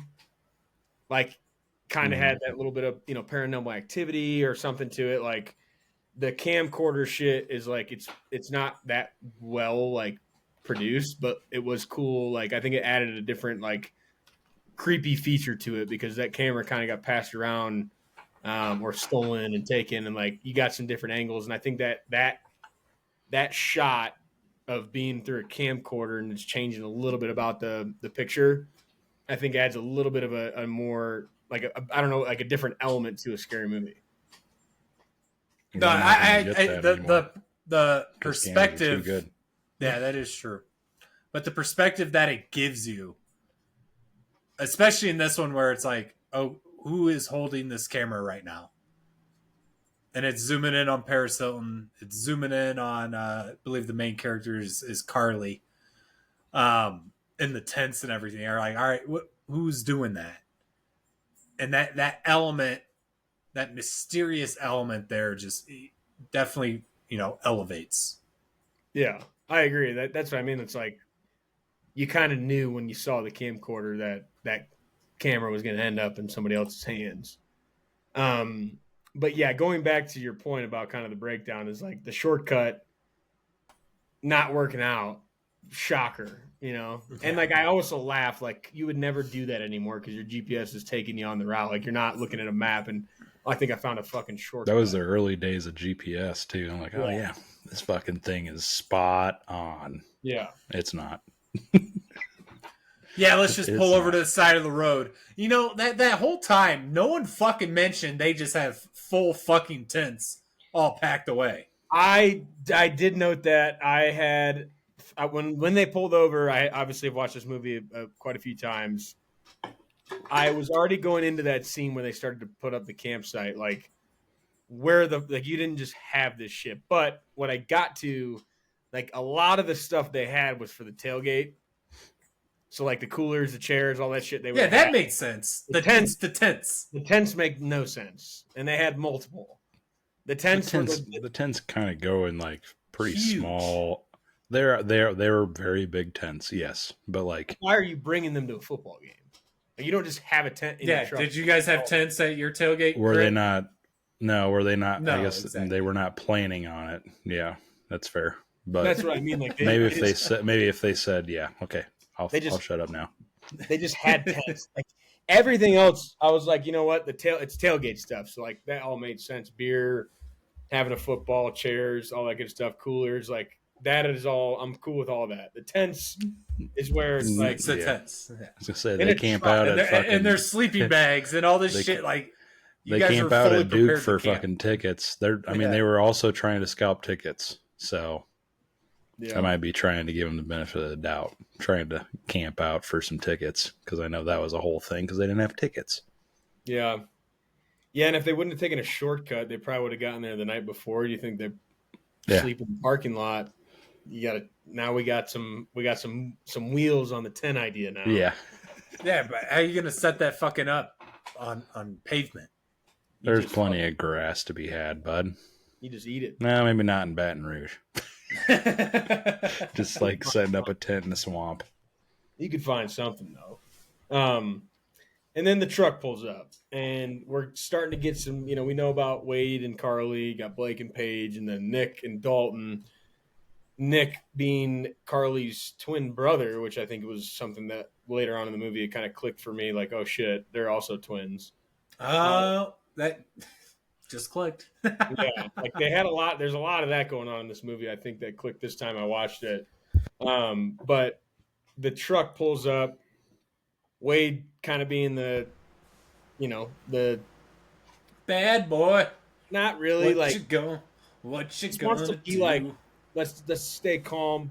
Blake's getting pissed, and then Nick just fucking hucks a beer bottle and shatters the dude was being an asshole though. Yeah, I agree. And that's why I disagree, and I think I agree with Chris. I disagree with you. Like, hucking the beer bottle at that truck in the middle of nowhere in fucking Louisiana. Like, yeah, fuck you, bud. Yeah, like, that doesn't Yeah, but all he has to do is pull out a fucking shotgun at that point. Then you're fucked. Right. Like, the logistics of doing that is just not good. I don't think it was an outlandish, thing to point out. The logistics of him showing up. It sucks. Yeah. Like, why is that guy showing up at this random campground? A beer bottle is all I got. Yeah. I don't think that him throwing the beer bottle is something that we can call just this crazy. But yeah, was it a random campground? Wasn't it just someone's fucking property? That's where my head's at. It's like, that could be his property. No. I think it was just the middle of the woods. Well, they said, we didn't drive past the gate. It's someone's fucking property. It ain't fucking government land, I'll tell you that. I mean, yeah, technically, I guess somebody just some fucking weirdo, dude, just sitting there not responding. Going back to, I'm not saying, I'm not disagreeing that. I'm just saying it could have. I could throw a tent in my front yard right now. I know it's not technically my property. You won't. If they have problems, they would say something to you. Instead, they're just sitting there, truck parked, flat headlights showing on you. Your brights. They show the hands doing one of these numbers on the side of the car. Like, this dude's being a fucking creep. Get the fuck out of here. Yeah. Send a message. I think at any point in our earlier lives, we, Geese, you and I especially being at the Peninsula back in the day, somebody random shows up and does some shit like that. Somebody's doing. Somebody's throwing something. I'm not throwing a beer bottle at someone's car. You're not. Somebody we hung out with 1,000% would have. Dude, that is true. You know, so like that isn't like that outlandish. Maybe. Now, granted, that was like property we knew who owned it, but like still, it's like in a situation like that, these people are just shining their fucking lights at you. Yeah. You know, I think out of the things you could nitpick in this movie, that wasn't like a crazy decision to be made. I'm gonna. And like him stepping up and acting like the tough guy, which he technically was, like He was pretty tough. Yeah, I mean, I think it was pretty on par with understanding who these people were. Like Wade's trying to calm Blake down, and then Nick just throws a fucking beer bottle at the guy's truck. Guy could play D1 football. He could play that pigskin.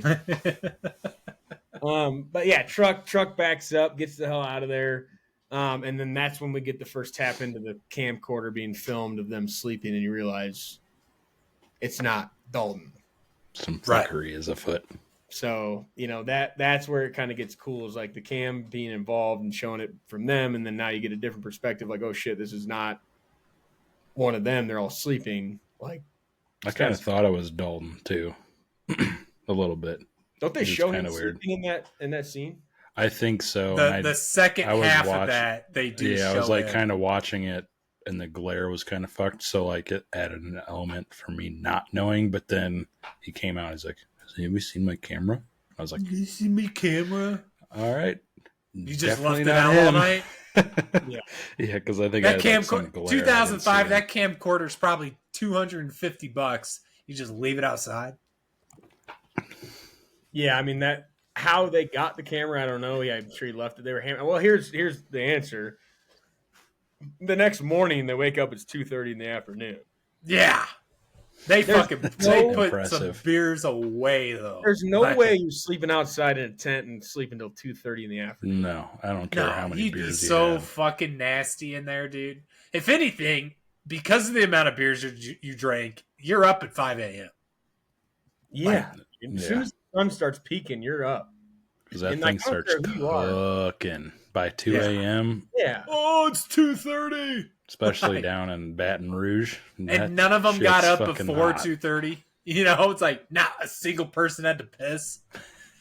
Well, I mean, Carly got up in the middle of the night, and then Wade just with the most creepy fucking like approach to her. Like, why wouldn't you say something? He's right behind her. That was weird. But yeah, 2:30 p.m. is crazy.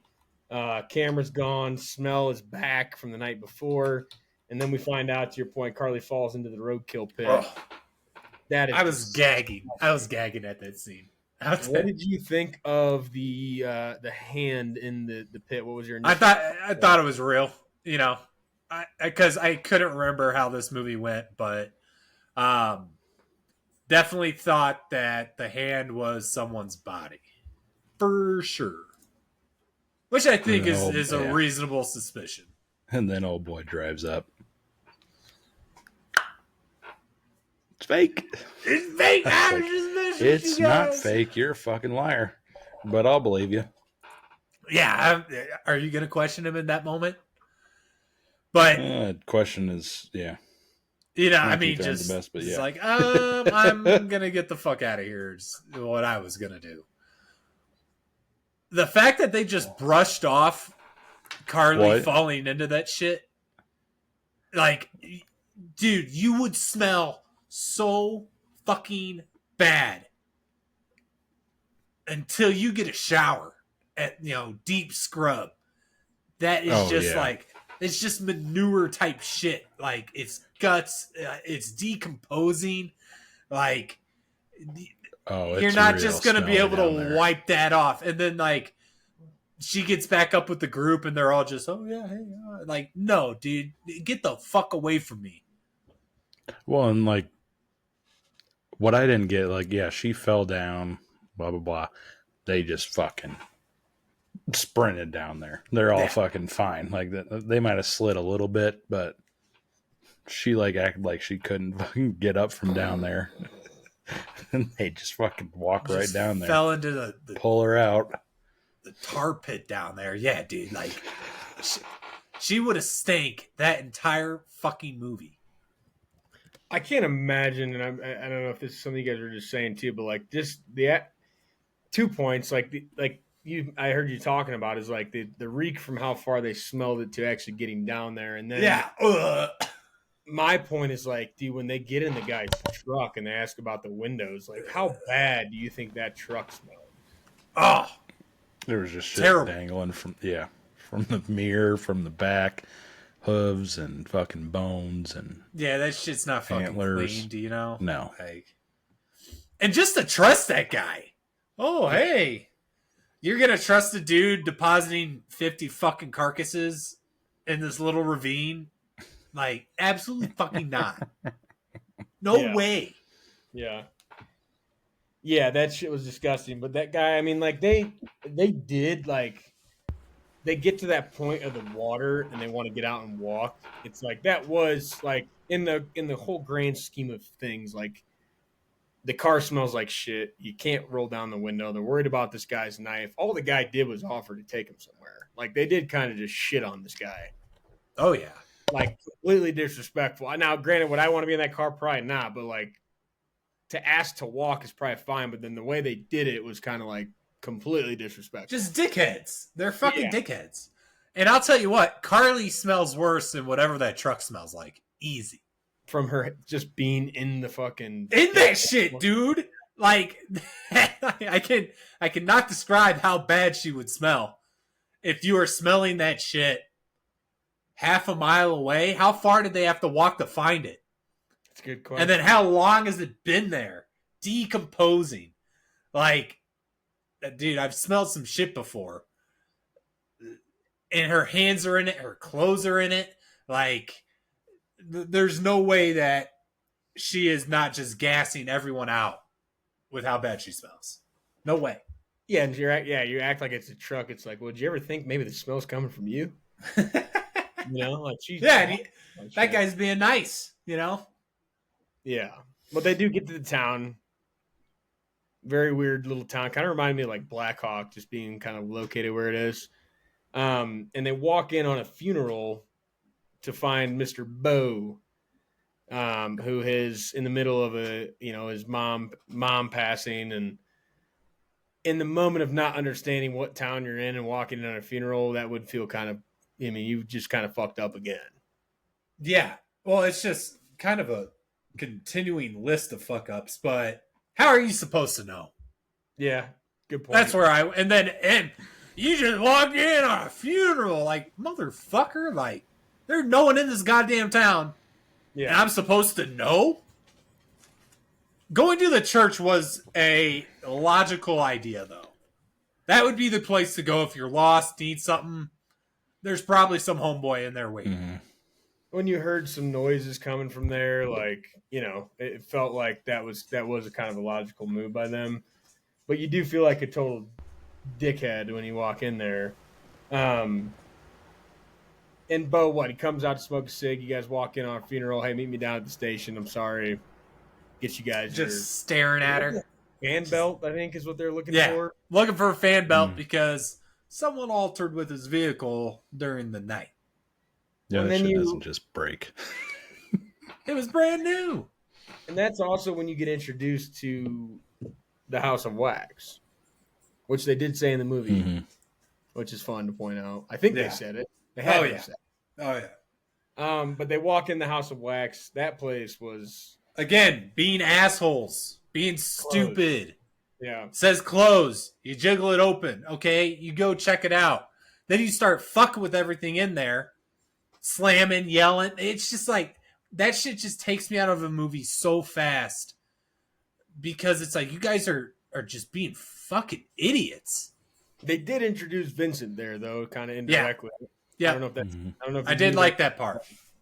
Like, you kind of got an introduction to the fact the other brother was in town underground working on all the models and stuff. And, like, I watched it on my computer. I was going to watch it on my Xbox, and then it just kept fucking up. So I watched it on my computer. When she wipes that mirror off and he's in the window, that is creepy Yeah, oh, yeah. Mm-hmm. I thought it was a chick. because he's got that wax mask on. Long hair. Yeah. Like I would have shit myself. Well, Oh. two parts. I would have shit myself if I saw that, and then also you're walking around this house of wax and everything's wax, and then you see a dog standing completely still, and you go walk up to it and it moves. Like I also probably would have shit myself then too. Yeah.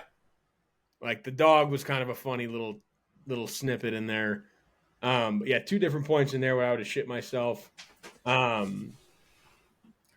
and then we get the part where it's like Wade is constantly throughout this whole movie. It's you wait here, I'll go figure something out. Absolutely fucking not. You know, there's no way I'm staying in that house of wax by myself, especially as a girl.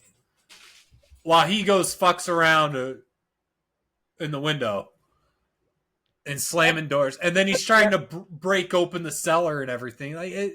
Wade was a douchebag. Well, I think like if she hadn't just seen somebody move, I don't think it's that weird for like her to be there by herself. But the fact she just saw that, right, and then stayed by herself in there while he goes and checks it out, like I'm not gonna be alone anymore if I just saw some shit like that. Like no chance. We are moving as a unit. But yeah, they did have a lot of that because as they go back down to the gas station to get the fan belt and breaks into the fucking gas station. No, it was open. It was open. Was it open? No, it was open. No one was home though. He was just gonna leave money on the counter and grab it. Right, but he already talked to you. That's that whole thing. They addressed 30 minutes. He's like, it's been about 45. Let's get the fan belt, get the hell out of here. And then Bo shows up, like planning on stealing that. Like you start to kind of get the hints that Bo's probably kind of a prick. Well, no, he wasn't planning on. No, I know. Less some cash.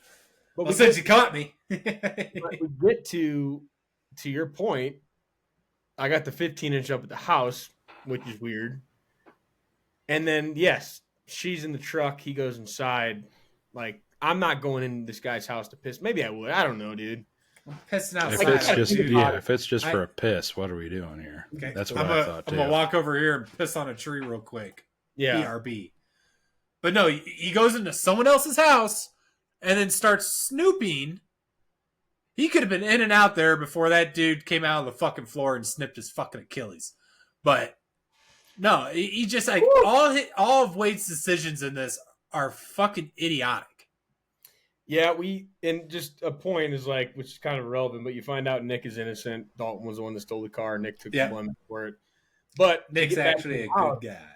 Wade is snooping around the house, like checking out. Fucking around. Like not even just like out of curiosity looking. I'm okay with that quick peek. What's this guy got? Because I'm that type of person. I'm going to check it out. I was going to say this, if these guys weren't murderers, like then Wade is now the prick of like going to this guy's house, checking it all out. Right. And he's just fucking with this shit. Like, dude, take a quick peek, get the fuck out. Your girlfriend's waiting for you. It's getting dark. There's so many other circumstances going on right now that you should not be doing that. Yeah. Yeah. And that's last week I said there's going to be a part, and there's multiple now that I watch it again, where you're going to physically be reactive to what happens when they clip his fucking Achilles tendon. That is a diabolical move. Dude, I knew it was coming, and I still like scissors. Yeah. Damn, bro. You want to immobilize a human being, you fucking clip that Achilles tendon. That guy fucked. And then they just fuck his day up. That's when you finally get the plot. The snowball has finally gotten big enough to roll fucking full head of steam down the hill. Yep. Where he gets stabbed, they bring him down. Vincent stitches him up, and they start to. You realize all these wax figurines are people. Just fucking diabolical to show all that too, dude. Chaining it up, waxing his face so it's clean and shit. Rips the fucking hair off. Yeah, and then they just fucking waxed him. Yeah, and then he was alive too. He's alive. He's just numbed. Yeah, he's like, oh fuck. Yeah, there's nothing you can do. He just gets waxed over. When they were doing that, I was like, oh, they're gonna. When he was in like the sitting position, it's like, oh, he's going towards the piano. Yeah. Yeah, that is when it starts to get really fucked up. But Carly locks herself in the truck, realizes while Wade's in there prior to him getting absolutely torched that the headlight's out. This is the guy we just threw the beer bottle at. Locks herself in, backs the truck up in a battle. Her and Bo, they realize it, whatever. She gets the hell out of there. Well, fucking bottoms it out and then climbs out the back like As if he wouldn't be able to react to that. Yeah. yeah. But I'm here. Hey, ha. It's like that truck's not fucking big, dude. Like, but she does get herself out of there. Wade is absolutely cooked at this point. oh, Wade's gone, but Carly gets out of there and gets into town, and then you realize like they control the fucking whole town. well, yeah. Power comes on. When the power comes on and it's some Yeah. fucking, it's like an amusement park. And then she goes into the church and it's like breaks a bitch's arm. Realizes it's real people, and they're all wax, but then realizes they were real people. Like that would be terrifying. Oh, and what do you even do? You don't have a phone. Yeah, You don't have a car. Your you're boyfriend's fucked. gone. No, none of your friends are there. Like you are in trouble. And then Bo ends up getting there. She's hiding under the priest's, Good spot, by the way. That was a good I spot. agree. When I was watching it, I like still forgot where she was. Yeah, Until and she I came. do like that they didn't do the whimpering shit. Yeah, she was damn like. It's acting. It's obviously the movie, but like out of the movies we see, to your point, like she was very good at multiple moments in this movie not making a fucking noise. Yeah, Now there were times where it's like, hey, like in their house later, like could they have seen her? Probably, but the fact they did a very good job of like they did not make a fucking noise. yeah. didn't Instead of give it nowadays, it's just that whimpering shit. You're like breathing heavy.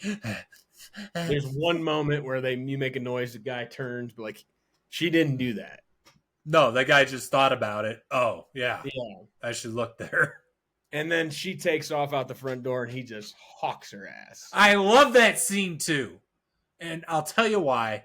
Is that every stupid fucking chase scene they do in like newer movies is so drawn out.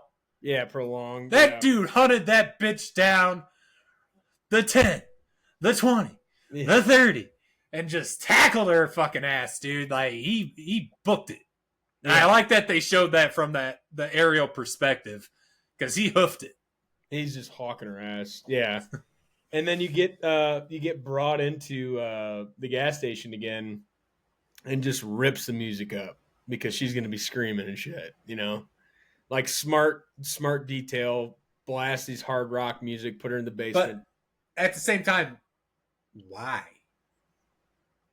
Yeah, good question. I'm thinking about it now. It made sense when I'm watching it, but there's no one fucking there. Well, it's his truck, right? So he saw there was more than just the two of them.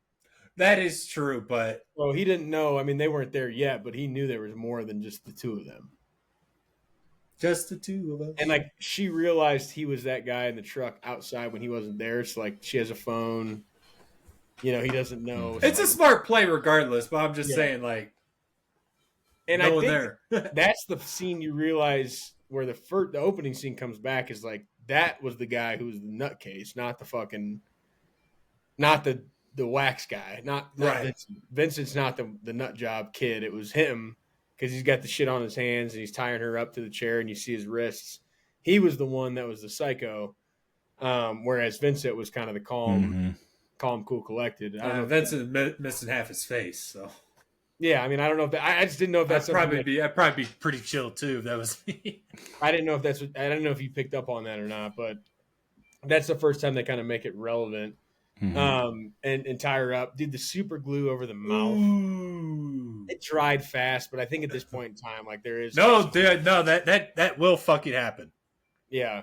Like Gorilla Glue, especially if he's blowing on it too. like if he didn't acetone type blow shit. on it, I would have been like, nah, fuck that. But he was blowing on it like I think They they showed should have the showed effort. him forcing her mouth closed, and that would have sold it a little better.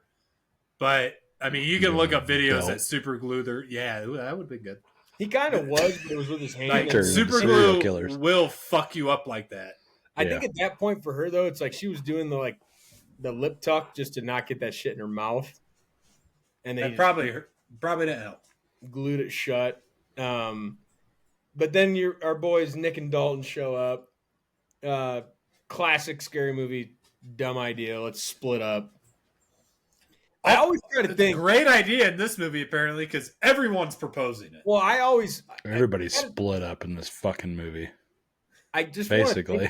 But if we put it into perspective of those two showing up this town, like you're not expecting it to be two guys that are just killing everybody. Like, yeah, let's split up. I don't know where they are, but you don't see anybody. Obviously, the fact there's never any people. I know it's nighttime, but like, there's no people. The only thing they really did to showcase people was the woman on the machine that was opening the window again. But like to split up, it's like, is it a bad idea? Probably not.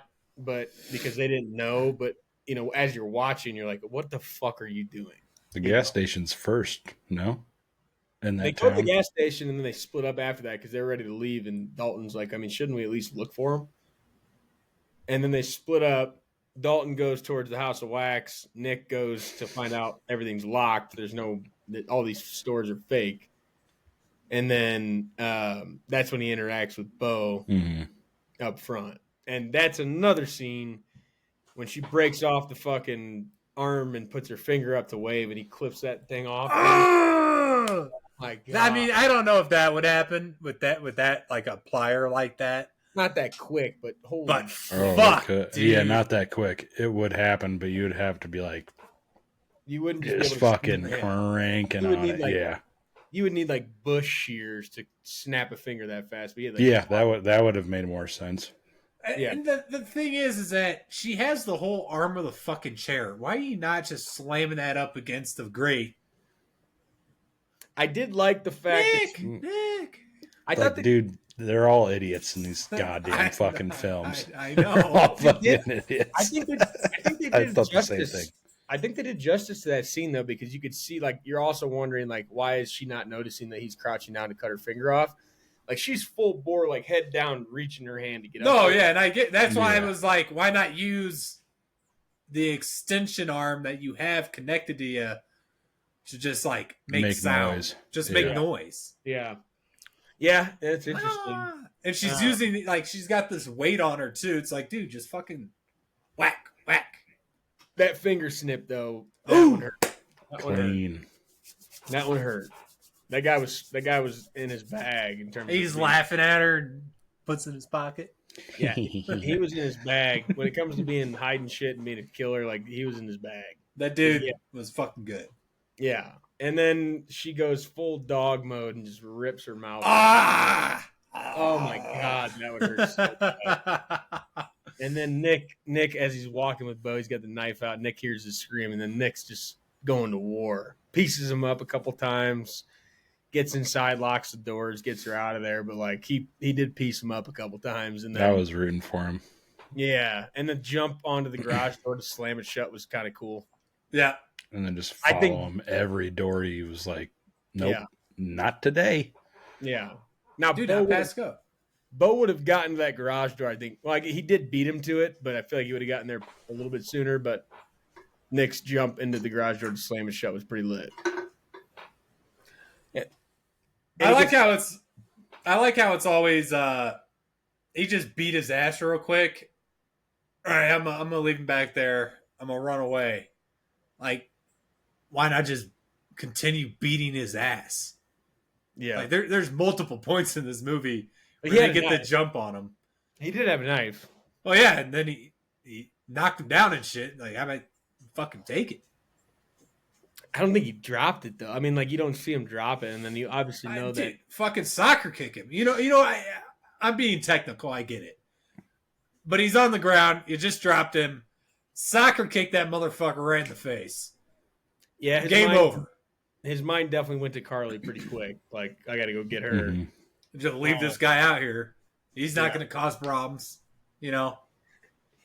Yeah, but 2 is better than 1. You know, 2 on 1. Hey, yeah. I don't know how much she's gonna help. I mean, she's not going to hurt. We saw how much she helped later. Like, let's put Bo versus Lexi and myself. Like 2v1 really gonna help? I don't think so. No, you two have seen way too many horror movies. You'll fucking off his ass in a hurry. Oh, dude, if I'm You're in that not position, a threat. I don't give a shit. You're gone. I'm going to kill you if I'm in that situation. It's that easy. That just reminded me. You put me in a horror movie, it's 15 minutes long. Because if I get it, it's done.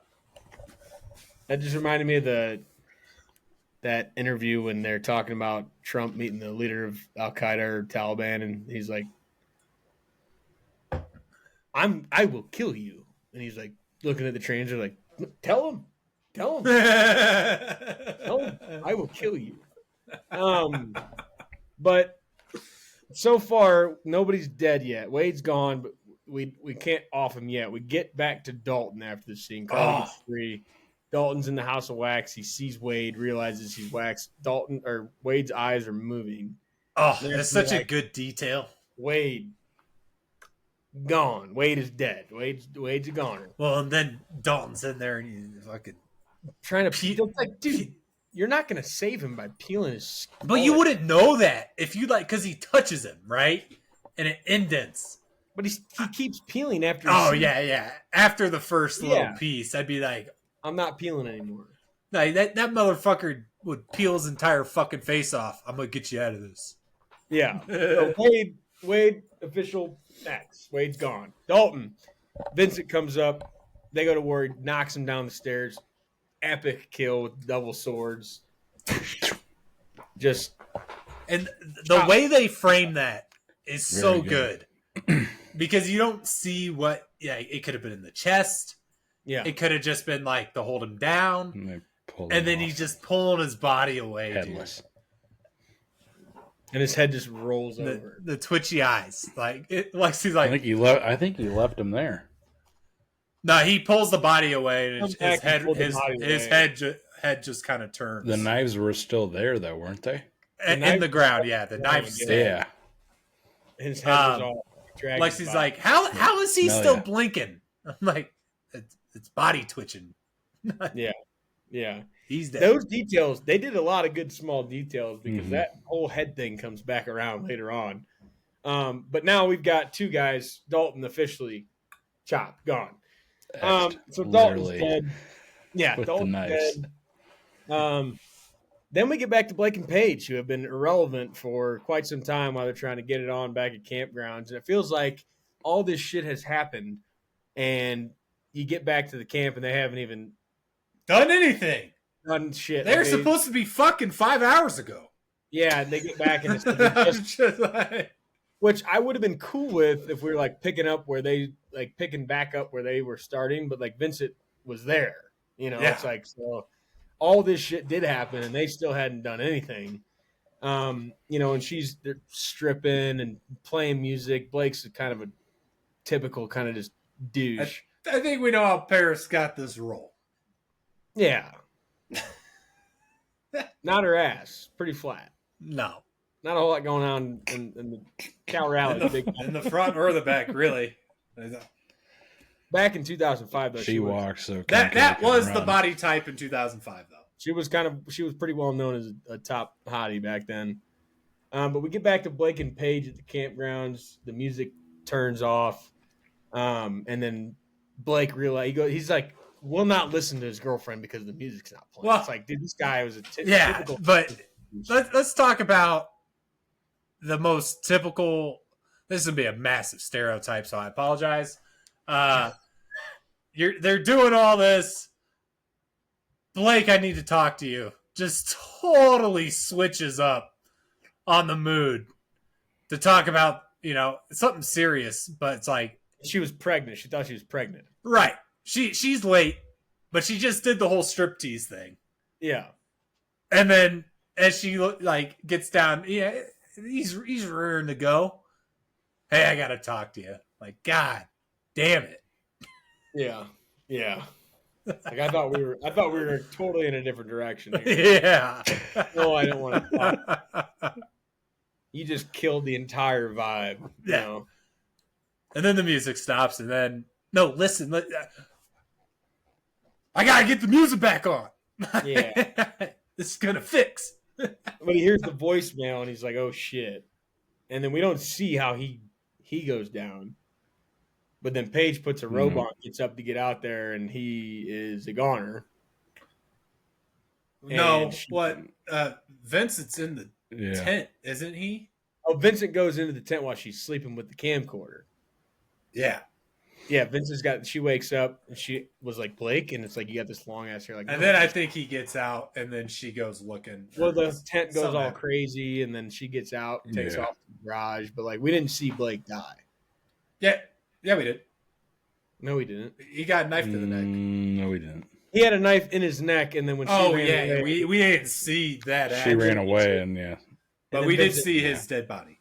and then Vincent rammed it in a little bit more when he left. Oh, And she finds some. Because he was still twitching. She finds some garage, you know. yeah, out in the middle of fucking nowhere. That Wasn't shown the entire movie. another Would have been nice to know that. another tense up moment when he gets her in the heel underneath the fucking metal grates. Another Achilles going. Oh man, like just a straight. And you knife. thought she was fine up there, high ground, fucking ready to go with whatever she had. The pipe or whatever. Yeah, See ya. dude, You that thought one she hurt had the me. high ground. But I think the best kill scene in the movie.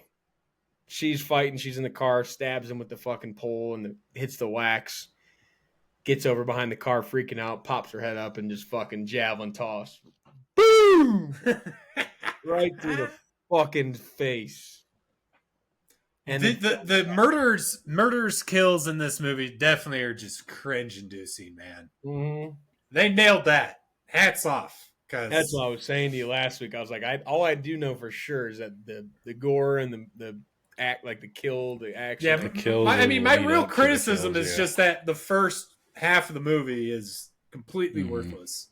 Yeah. A lot of build up for not a whole lot. Just a little bit of character development, but you kind of get a good picture of what's going on pretty quick. Yeah. And then they just run it even deeper. But that javelin toss through the fucking car window was elite stuff. I knew that. I couldn't remember exactly how it happened, but I knew something. I didn't know she started with the pole. Like I forgot she had it first and tried to stab him, just hit the wax, and then he gets it and then just hucks that thing. I mean, again, hucking a metal pole straight through two glass car windows. Hadouken! But just right through the head, camcorder out, filming her, and then the fact that he just pushes her down all the way through and pulls it out the back is just, oh my god, diabolical. Paige, Blake, gone. We're down to two. They're all We got two. fucking- We got the twins versus the twins now. Carly and Nick, Vincent and Bo. Paige is dead. Bo's gone. Kind of disappeared after the whole gas station thing. Yeah, I think he was kind of. He had to go up to the house and grab some shit. You know, Go grab the shotgun. I'm gonna be right back. Because Nick gets the wrench out of the gas station. And like Carly's he fucking grabs that wrench. Yeah, Yeah. dude, I don't think so.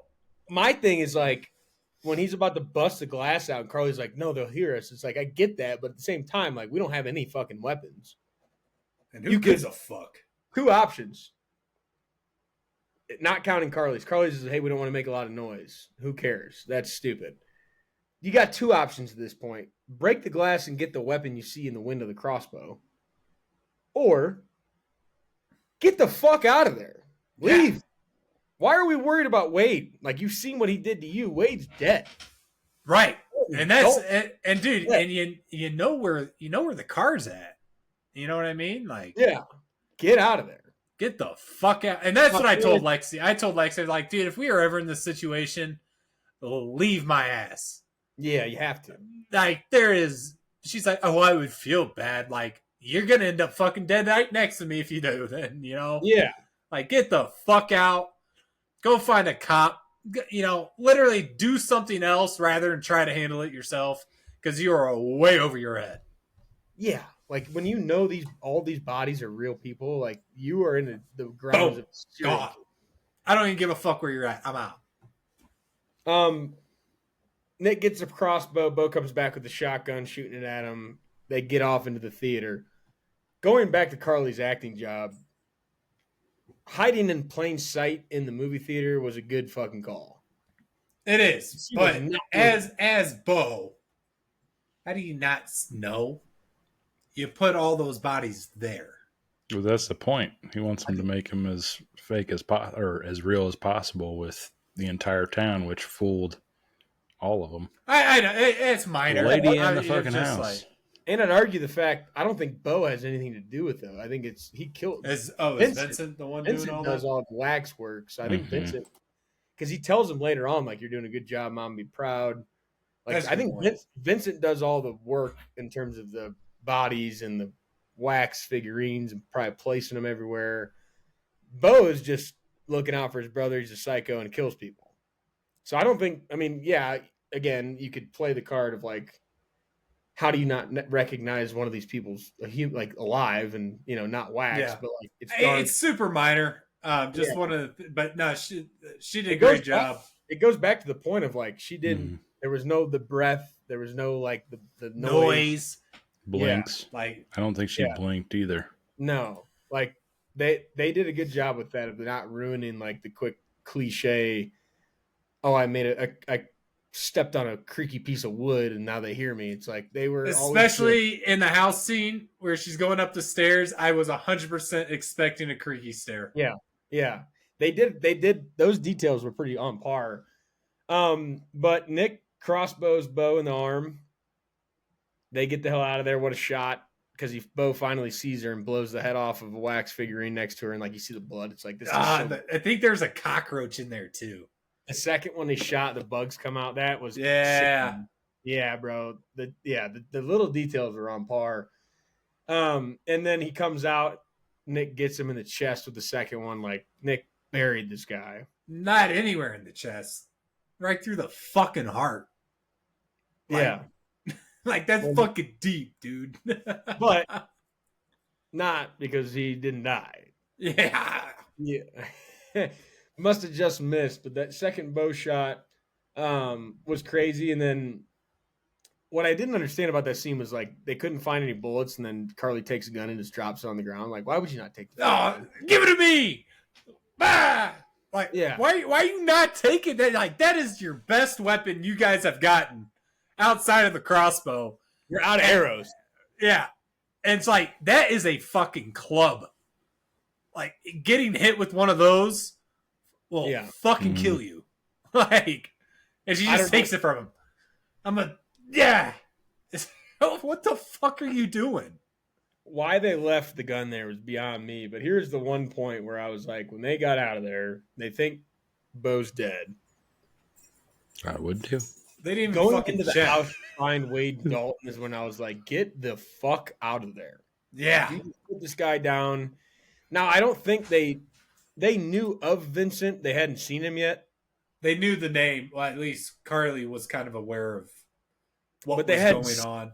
Yeah. They hadn't seen him. So, like, maybe they think they're through the weeds. But, like, no, we're not going in that house. Wade went in there and never came back out. Like, we're not going in that house to find Wade. We're going to go in there real quick. Like, Wade didn't even go in there. Like, he went into the... That was Dalton. Dalton went in, but I don't know if they knew that, but they were looking for him. It's like, dude, let's just get the fuck out of there. Everybody's dead. Everybody we know is dead. And Vincent actually wasn't there yet because we see him pull up, and this is where it would have got interesting. I'm glad they didn't leave out this detail because to your point, Geese, is like, you know where the truck's at. Get back to the truck. They get in the house. They can't find him. Bo miraculously survives, comes back to the crib. Before touching on it. Dalton had the keys. That's right. Dalton had the keys, and that's it. And Vincent towed the truck. Yep. Like Vincent towed the truck back to the house, so they didn't have the keys, and Vincent towed it. I like that they didn't leave out that detail. But Bo pulling the fucking arrow out of his arm was also just like, oh my god, like the body like motions of this movie of like you're feeling it. They were just the gore and the oh my god, dude. I feel like if they put a poured wax when he pulled it out of his arm, he just fucking poured some wax on it to hold it stiff. That would have been kind of a nice little. I thought that's where he was kind of going with where Vincent was going with it. Yeah.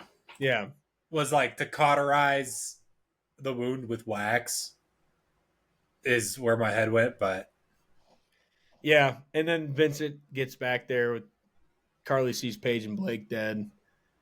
And Vincent tries to help, and Bose is a fucking prick. Don't touch it. I said, don't touch it. And then the funny shit. Fucking idiot. Just screaming at him and shit. Like, dude, if I'm Vincent, man, that guy's going to get a piece of my mind. And he gets him with the, get, don't get. Like, you gotta put a little accent in there. Get. Fucking freak. Like, dude, this guy's killed, he's done all the work in there. Like, he's trying to help you out. This guy, like, Bo's a prick. That's when Carly's rolling around under the pool table, which is the one spot. It's like they probably could have seen her, Yeah. And she's quiet. I don't know where Nick went. He was upstairs. Yeah, but like you didn't see him move. And then she goes up and he grabs her by the mouth, pulls her back, and then you would 100% they go downstairs. Hear that part. I will tell you that. And when Bo finds the picture, he knows that they were in there. Oh yeah. The Siamese twins photo. Like Bo knows they're there, and then they go downstairs to the the hellhole that is the wax dungeon. Yeah. And start fucking with all the breakers and flicking all the lights. It's like that's just a dead giveaway. They know where you're at now. Yeah, that's exactly what Lexi said. Like now they just know where you're at, fuckers. Like pull it down. I would assume they know that house a lot better than you do. So you're really only helping. They built a whole town. They know where the electricity comes from. Well, they saw that. What I was thinking about was that who's paying? Who's paying this electric bill these guys are going through? We can't even see your face. Yes. Oh, sorry. Well, they saw that sign that said Trudy's Town of Wax that was taken down, not just the House of Wax. So, like, all the inclinations of, like, they run the show here. But, yeah, flicking all the lights, it's like, dude, they know exactly now where you are. And then this goes full circle back to Dalton. They see Dalton in the process of getting waxed, and they move. I'm going to get you out of there, dude. And his head just comes clean off. Like, the head comes full circle. And what's funny is that he doesn't know that he got decapitated. Decapitated. There you go. And so he probably thinks that he did that. Yeah, exactly. But like we know, it's like that was another small detail. Yeah, Dalton's tossed, head comes off, and then Vincent gets down there, gets Nick, slashes Nick up, and then just gives Carly just a mean fucking. Or was this earlier? Was it Vincent or was it Bo that just fed Carly a right fucking hand? I think that was Bo. It was Bo. It was Bo. And I think it was in the auto shop. No, I got it. It's in my next note. So Nick slashing, they're fighting. They get back upstairs into the main of the House of Wax because the underground can go down there, and they're fighting. And then Bo just turns and just socks Carly right. Boom! Just a fucking lit her up. Woo! Rock, Carly. I got vocal on that one. I was like, "Oh yeah, baby!" Like, whoop! Just whomped her ass. And the fire started downstairs, which I think is when you can start to tell what's about to happen. Ryan started the fire. The fire's going. The wax is melting. Things are hitting the fan. Nick gets stabbed in the leg. You think Nick is the hero the whole time. Nick has been just the painted as a criminal and just been the hero, the dog. That dude took a lot of punishment. And then, dude, Carly just mashing Bo's head in with the bat. Oh yeah. Oh, man. I feel like this is obviously a fictional story, but God, if you're in her shoes. Just wailing on that guy. Easy. continuously feeding him fucking homer swings right to the head because this guy's killed all your friends. He's tried to kill you. Or he was going to kill you. He's tried to kill your brother. They're trying to kill you right now, just mashing his head into the ground. I'm glad they showed it too. We saw every Snip second. your finger off. Fuck you, bud. Yeah. Yeah, they showed all. What I don't like about it is that after she does that, she then says that, Vincent, you don't have to do this. He just fucking killed his brother, regardless of their relationship, bitch. Like, you got it coming, you know? Yeah. Like, it's to a certain degree, eye for an eye here. You just mashed his head in. I'm going to get you back a couple times. And he's a freak. He's a nut job. I mean, look at the guy with his black face on. The slice when she gets into that room upstairs and the slice that goes right through the wax cut of the babies together. Exactly how they were born. Good detail. Good detail. Yeah. No, they nailed the little things. Yeah. Nick comes to rescue to fight. Everything's burning, melting. Carly gets the knife swing and cashes it in. I mean, Nick holding off the knife over his head.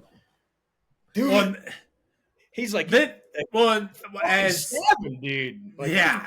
Well, as Vincent still has the knife to get Carly, Nick somehow catches that one arm, brings it back to him. Like, get the fuck out of here! And then she runs away right into the fucking wall. Yeah. But she does end up stabbing him. I thought it was going to be right through his fucking head. I would have gone for something more than the side, but yeah. Right through his temple or some shit. And then, like, his mask falls off or something, you know. And then another thing, if you caught it, as Vincent falls to the bottom, lands on top of Bo in the same position as they were as kids, too. Their faces are connected. Did you look up the fact that actor played both Bo and Vincent? No. Yeah. Really? He was both of them. Yeah. Because that's a good detail. Yeah, I was trying to figure out what Bo's name was when they said it. Because I'm looking at it right here too. I didn't just. I looked at the cast. It shows him as Vincent, and then I'm like, who the fuck was Bo? And I had to deep dive deeper, and it's like he played Vincent and Bo. Like that actor played. Good Bo. performance. Yeah. And then we love talking about this with old school horror films, but they kind of just creep the door open for another movie. Like we just thought Trudy didn't have 2 sons; she had 3. Well, it's like that whole, you know, probably like the last 15 minutes. I'm like, where's the other fucking dude at, man? The roadkill guy. Yeah, Lexi's like, what other guy? I'm like, the guy that brought them to town. Oh yeah. Like, yeah, what the fuck happened to him? Knew exactly where it was. He's in on it. Like, he has to be. Yeah, I never thought about that. And then you see the ending, and like she didn't have 2 sons, she had 3, and then they drive off and they see that guy waving. It's like I completely forgot about him just being kind of an irrelevant character, and then it's like, oh yeah, I mean, this guy literally brought them directly to the town. Well, and here's a little beef I have is that he's just chilling out there. This place is full of cops and everything. Yeah. He's just outside, you know, right outside of that area, sitting on his truck, seeing what's going on in the town that has no living human beings. Yeah, feeling the only living person there right now, and no one's questioning this guy. No one pays any mind to him. I did like that he had the dog with him, though. Good detail. The dog coming out. Yeah, the details were good. This You're overall, talking geese into liking this movie. Yeah. I didn't say I didn't like it. It was just that it's fucking terrible until the last 20, 30 minutes. I don't think it's 20 minutes. I think 20 minutes. It's 30. It's 30 because I was looking. Because I was like, how much fucking longer do we have? Because I was like, what? You know, everything's starting to go down. I'm like, how much time do we have left? It's like 30 minutes left. I was like, holy shit. The whole trip to the campsite sucked. Once they got there, then it all fucking turned up. When I was watching the beginning, I was like, fuck. And where it's like, all right, Carly, you stay here. I'm going to go do this. Like, you just got her back. She's down a quarter of a finger. Stay here by yourself. Like, multiple times throughout this movie is, I'll go handle this. I'll go try to do this. It's like, no. Can we talk about like how if that house was of wax and melting, no fucking chance any of those people are getting out of there? It was a cool thought of how they got out. It's a cool concept, yeah. And I'm not bitching about it by any means. I'm just saying that, like, if that wax is melting, you are melting. Like, that is getting on you. That is going to burn you the fuck up. Like, there's no chance. The carcinogens you're inhaling, like, rises. You're fucked. Good night. Yeah. Yeah, them, like, thinking to get out through the wall was cool. And, like, it wasn't neat, like, ripping through the wall. And, like, yeah, and then they just and then there's still a floor up. And then they waited till it drops down perfectly. Yeah. Crawled out. Yeah, it was, not great. But there's a fucking inferno below them. Oh, just a massive fire fucking through the dungeon tunnels, just coming through quick. Like, this thing's gonna erupt. And they just got out. It's a classic old, like, our younger generation horror movie. I kind of I went into it thinking that I wasn't gonna like it, but I was like, put on your fucking high school cap for a second and just let her rip. Or actually grade school cap. Yeah, I'm talking like watch this when you're 12 at home when the lights are off at night, and like I was very scary. Well, then he takes the fucking camcorder at the end of it. He just took evidence. Like, they're not gonna fucking notice that. Oh, I thought there were some good memories on here. Yeah, I wouldn't want anything to do with that camcorder. Fuck no. I don't want to see any of that shit. That's a yeah, because it has all the other scenes on it that you don't know about. Like, yeah, that's a night you don't want to remember ever. I think you are permanently scarred for life after that one. Well, literally. Yeah, I don't know how you go back to a day-to-day life after that. That's I'd be scared of everything. Everybody. Yeah. Zero trust for anyone except my twin brother. Camping at that point. No chance. Yeah. Never camping, never going on a road trip. I just want to mention she still never fucking showered, so she still smells like shit this entire film. Yeah. I'm just saying. She just wiped her hands off, not showering. Well, thanks for your wife beater. You know, like. Yeah, not good. Not good at all. But overall, I was worried about shitting on 13 Ghosts, and then this one come up, and I did like it, and I was like, fuck, this movie might be ass watching it again, and it was not. Like, corny, 13 Ghosts is definitely the worst one still. That's corny, yes. Acting I thought was good, but like those scenes of like all the buildup was awful. Just not even like awful. It was just too long and just irrelevant. It was too long. It didn't need to be an hour and 13 minutes. You could have made this 90 minutes and called it a day. And when you get into the actual shit hitting the fan and like all the action, all the gore, all the actual horror movie, the horror part of this movie excelled. The creative ways of the slasher type of movie all hit home. And it's a remake too. Really? They had some decent actors, but they were mostly TV shows. Yeah, the original is a 1953 by the same name. Okay. And that's a remake of a 1933 Mystery of the Wax Museum. Based on the story, The Wax Works. A lot going on. No, I thought this I still hope our last wheel spin is going to be maybe like a modern. I want a really good one. But this was the only one that was an actual horror film so far. We got a little cast list for you. Obviously, we got Paris Hilton. Yeah. Chad Michael Murray. Photos not edited. No, not at all. But Chad Michael Murray. I don't know if you guys are One Tree Hill fans.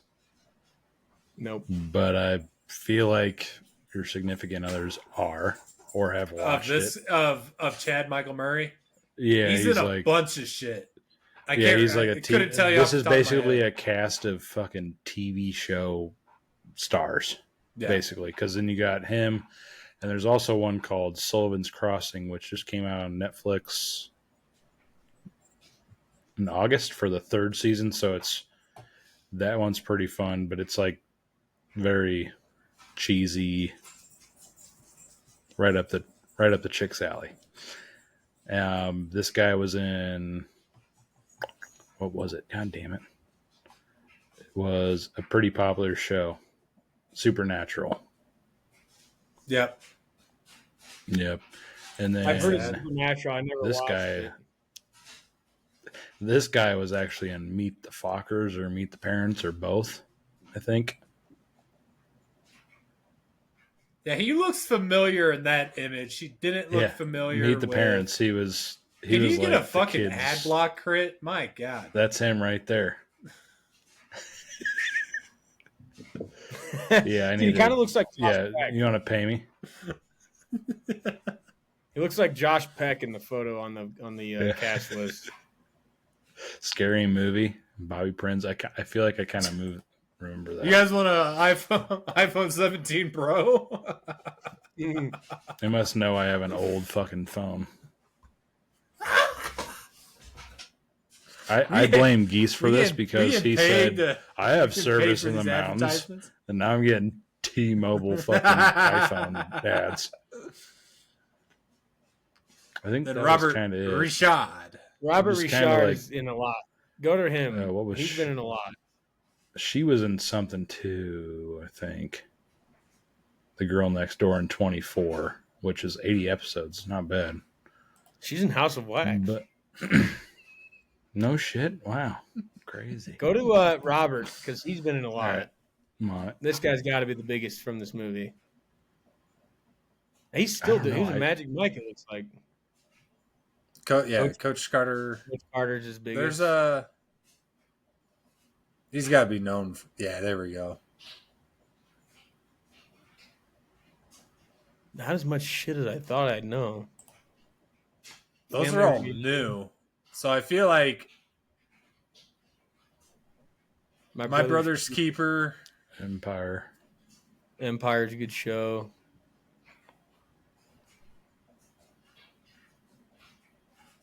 This guy was definitely in Replaceables. The comebacks. That's what it was. Replaceables is the real one. Replacements is the real one. Comebacks is the not. Coach Carter was probably one of his bigger roles. Yeah, he's probably the biggest from this movie, right? We can all agree. I feel like Chad's got to be it. That dude was in a bunch of not rom-coms, but Chad's in a bunch of high school romantic. Are any of them bigger than Paris Hilton though? On an action scale, Paris Hilton's probably the biggest. Yeah, just in popularity in general. Yeah, Paris Hilton walked so Kim K could run. I think Paris Hilton did she go off the deep end? No. What happened to her? She went out of the spotlight for a while, and then it's just kind of recently fucked off from acting and stuff.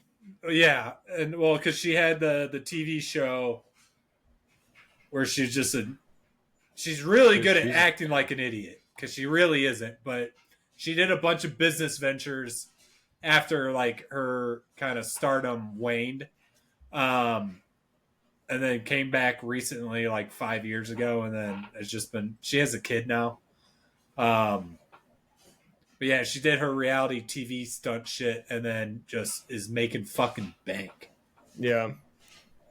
She's super successful. She's just not in the spotlight. Yeah. Well, overall, good movie. Good movie. We are going into the finale of our Halloween spooky series. We've had 13 Ghosts. We've had the Killer Clowns from Outer Space. Now watching House of Wax. Ran through that. We are on to our last spin of the wheel. Critter, we're going to need you to delete the House of Wax from the list on there. I do see it on the wheel, but we don't want to land on that again. Oh, do we? Okay, hold on. Carter, can you delete the House of Wax on the wheel? Good point out, Geese. Glad you saw that. I missed it, I guess. Interested to see what you guys guess, because I think we all want to guess something that we'd like to see, or at least a direction that we'd like to go. On my screen, Geese, you're at the bottom. We'll go bottom up, or we can go top down. I can go first. You can go first. Chris second, no matter what. I'll go first. Paranormal Activity, please. Okay. Crit. I'm going to go Dead Silence. Dead Silence. I'm going to go with another, again, I think I guessed this last time, but it's a movie I want to watch again. I haven't seen it in a long time. Very scary. I want to watch Sinister. Let's end this thing with a bang. Without further ado, let's spin the wheel. Give us Casper, baby. We got to commit to a draft or something like a draft in the next one. What did we do last time that was like the draft? Nope. Boop, boop, That's boop, it. boop, boop, boop, boop, boop, boop, boop. Oh, we got a good one. Either way, Geese is a goddamn. You got to be kidding. Bang! Paranormal Activity original. This movie I haven't seen since it came out. Is there a casino game like this? Like roulette, I guess. You know? I literally changed the Fucking time hot. and everything, and you still fucking hit. Not a single one of my I movies. changed the time. I'll change the speed. Good thing we start charging you fellas money. You'd be broke. Critter and I did not get one movie picked from the wheel this time around. That should be right, though, as we built the wheel every I time. know Lexi would have liked for Dead Silence to hit. Yeah, Paranormal Activity. should be okay with this one. I'm excited Oh to watch yeah, no, this is I a good haven't. one. I think I've only watched it once, to be honest. I'm glad Me too, and I Lexi think it approved was- of. It was Dead in Silence. theaters. I I watched this in theaters. I watched Mhm. this one time. This came out in 2007. Fuck.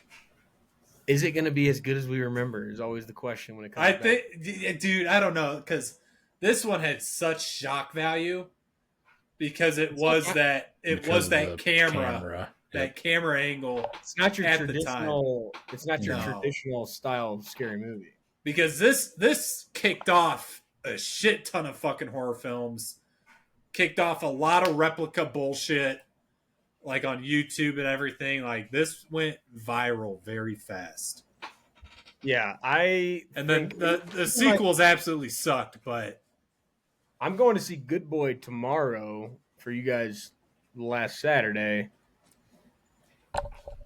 This movie, I think I would even credit to giving a perspective like that. Like a completely different type of perspective on a horror movie. So, I mean, like, this is 2007. I mean, this is a little under 20 years ago, and we're still seeing the effects of what this movie did to horror films. So, I'm excited to watch it. I remember this movie I'm being pumped. very I'm scary. glad we got a good one. Not to say the other ones were bad. Well, House of But- Wax, I think, definitely the best in terms of scary, but it's still not a big production. Like, Right. it was not a movie theater movie. It wasn't like, Blockbuster in a I'm way. sure there's plenty of people that, if we had a massive audience that had never seen this movie, unless you're a horror movie person, you probably don't even know this movie exists. I think we know the rankings right now. I think we'd be surprised to see how things get ranked come next week. Could Well, be. There's a you're the one- only two that are going to be ranking them. I need to watch Killer Clowns myself, and then I can Ugh, partake. There's one movie that's kick him off the tour, locked Doug. in. There's one movie that's locked into a spot, and that is 13 Ghosts Will Be Last. Yeah, that's. Other than that, I'm interested to see where some of these movies come in, because the X Factor is 1,000% the Killer Clowns from Outer Space. hell That yeah. one- where that one's going to get put by everybody is going to be interesting, because it's 13 Ghosts is definitely 4. That one, I would be shocked if it wasn't different on every, like, at least 13 not is all- definitely 4. we're not going to all have the same list, I don't think. So I need to watch interested. Killer Clowns myself so I can You got to watch it. partake. You gotta watch it, Crit. Geese had never seen it. Give him the spiel on why you should watch it. Just as a guy who never watched it prior. It's Killer Clowns from outer space. There it is. That was it. That was it. Why would you not watch that? Yeah. So, good pod. I know we've got a wonky week next week, so we got to figure out how we're going to rock and roll on this bad boy. But wrapping things up with Paranormal Activity, the 2007 horror movie that changed everything. Heard here first. I don't know what it changed. It changed everything. Not a thing was unchanged after this movie. Excited for that one. We didn't see anything post 2007. This is the newest movie that we're watching. So sorry that we didn't hit on any Halloween classics like Freddy, Jason, Michael Myers, Chucky. All those movies didn't get picked. That's how the wheel works. You're gonna eat it. You're gonna like it because we're moving into Paranormal Activity. Excited for the pod next week. I think we'll at least have 3 of us. Hopefully, we get our guy back. Get our boy Trav involved on a pod. We will have the Eagles and Vikings football game played by the time that you hear from us next. And our takes on that, as well as a preview of Good Boy that I will be seeing tomorrow. Hour and 12-minute movie, first ever movie shot from the perspective of a dog, man's best friend. Have read the reviews. They're interesting. It's got good reviews. But it's a completely different film, kind of like Paranormal Activity. So going to give you Good Boy. Go see Long Walk. Still in theaters now. Should be streaming soon. Based on the book by Stephen King. Also, It and Pennywise comes from Stephen King. So if you are not familiar with his work, he's a famous author. We don't read, but we do watch the movies. So Long Walk, great movie. It is simply The Long Walk, but a lot of good stuff involved in there, guys. Go out to your local theaters, get out to the chain theaters, does not matter. Go see The Long Walk. Go watch Good Boy to hear my preview on it next week to be able to talk to you guys a little bit more about getting your butts in the seats, getting a tall beverage, whether that's alcoholic or non-alcoholic, while you're at the movie theater, because they have those now. Or pop on Paranormal Activity and watch it with us this week so you can come into the podcast ready to see if we're idiots, if we nailed it. Did you like it? Did you hate it? What did we not talk about that you felt like was important? We want to know. Get yourself on the wheel, because next time you hear from us, we're going to have a new wheel. We'd love to get you more incorporated. Killer Clowns from Outer Space was the only fucking movie on the wheel that was picked from a fan, #1 listener, and it got picked. So you could be picking a movie that we watch next and we talk about. So guys, make sure you guys go listen. Watch Paranormal Activity. Go watch The Long Walk. Go watch Good Boy. And when you sit your butts down on your couch or you sit your ass in the recliner that you got at most theaters nowadays, and if you don't, find a new movie theater because it's unbeatable. Recline that thing. Get your soda pop. And when you snag that popcorn from the counter or you pop it in the fucking microwave, don't forget your extra butter. We'll catch you on the next one. Extra, extra butter on the corn for me. Extra, extra butter. I hope they don't charge a fee. But it won't matter anyway. I got a good movie to play. I'm gonna ask my friends to stay extra butter for me.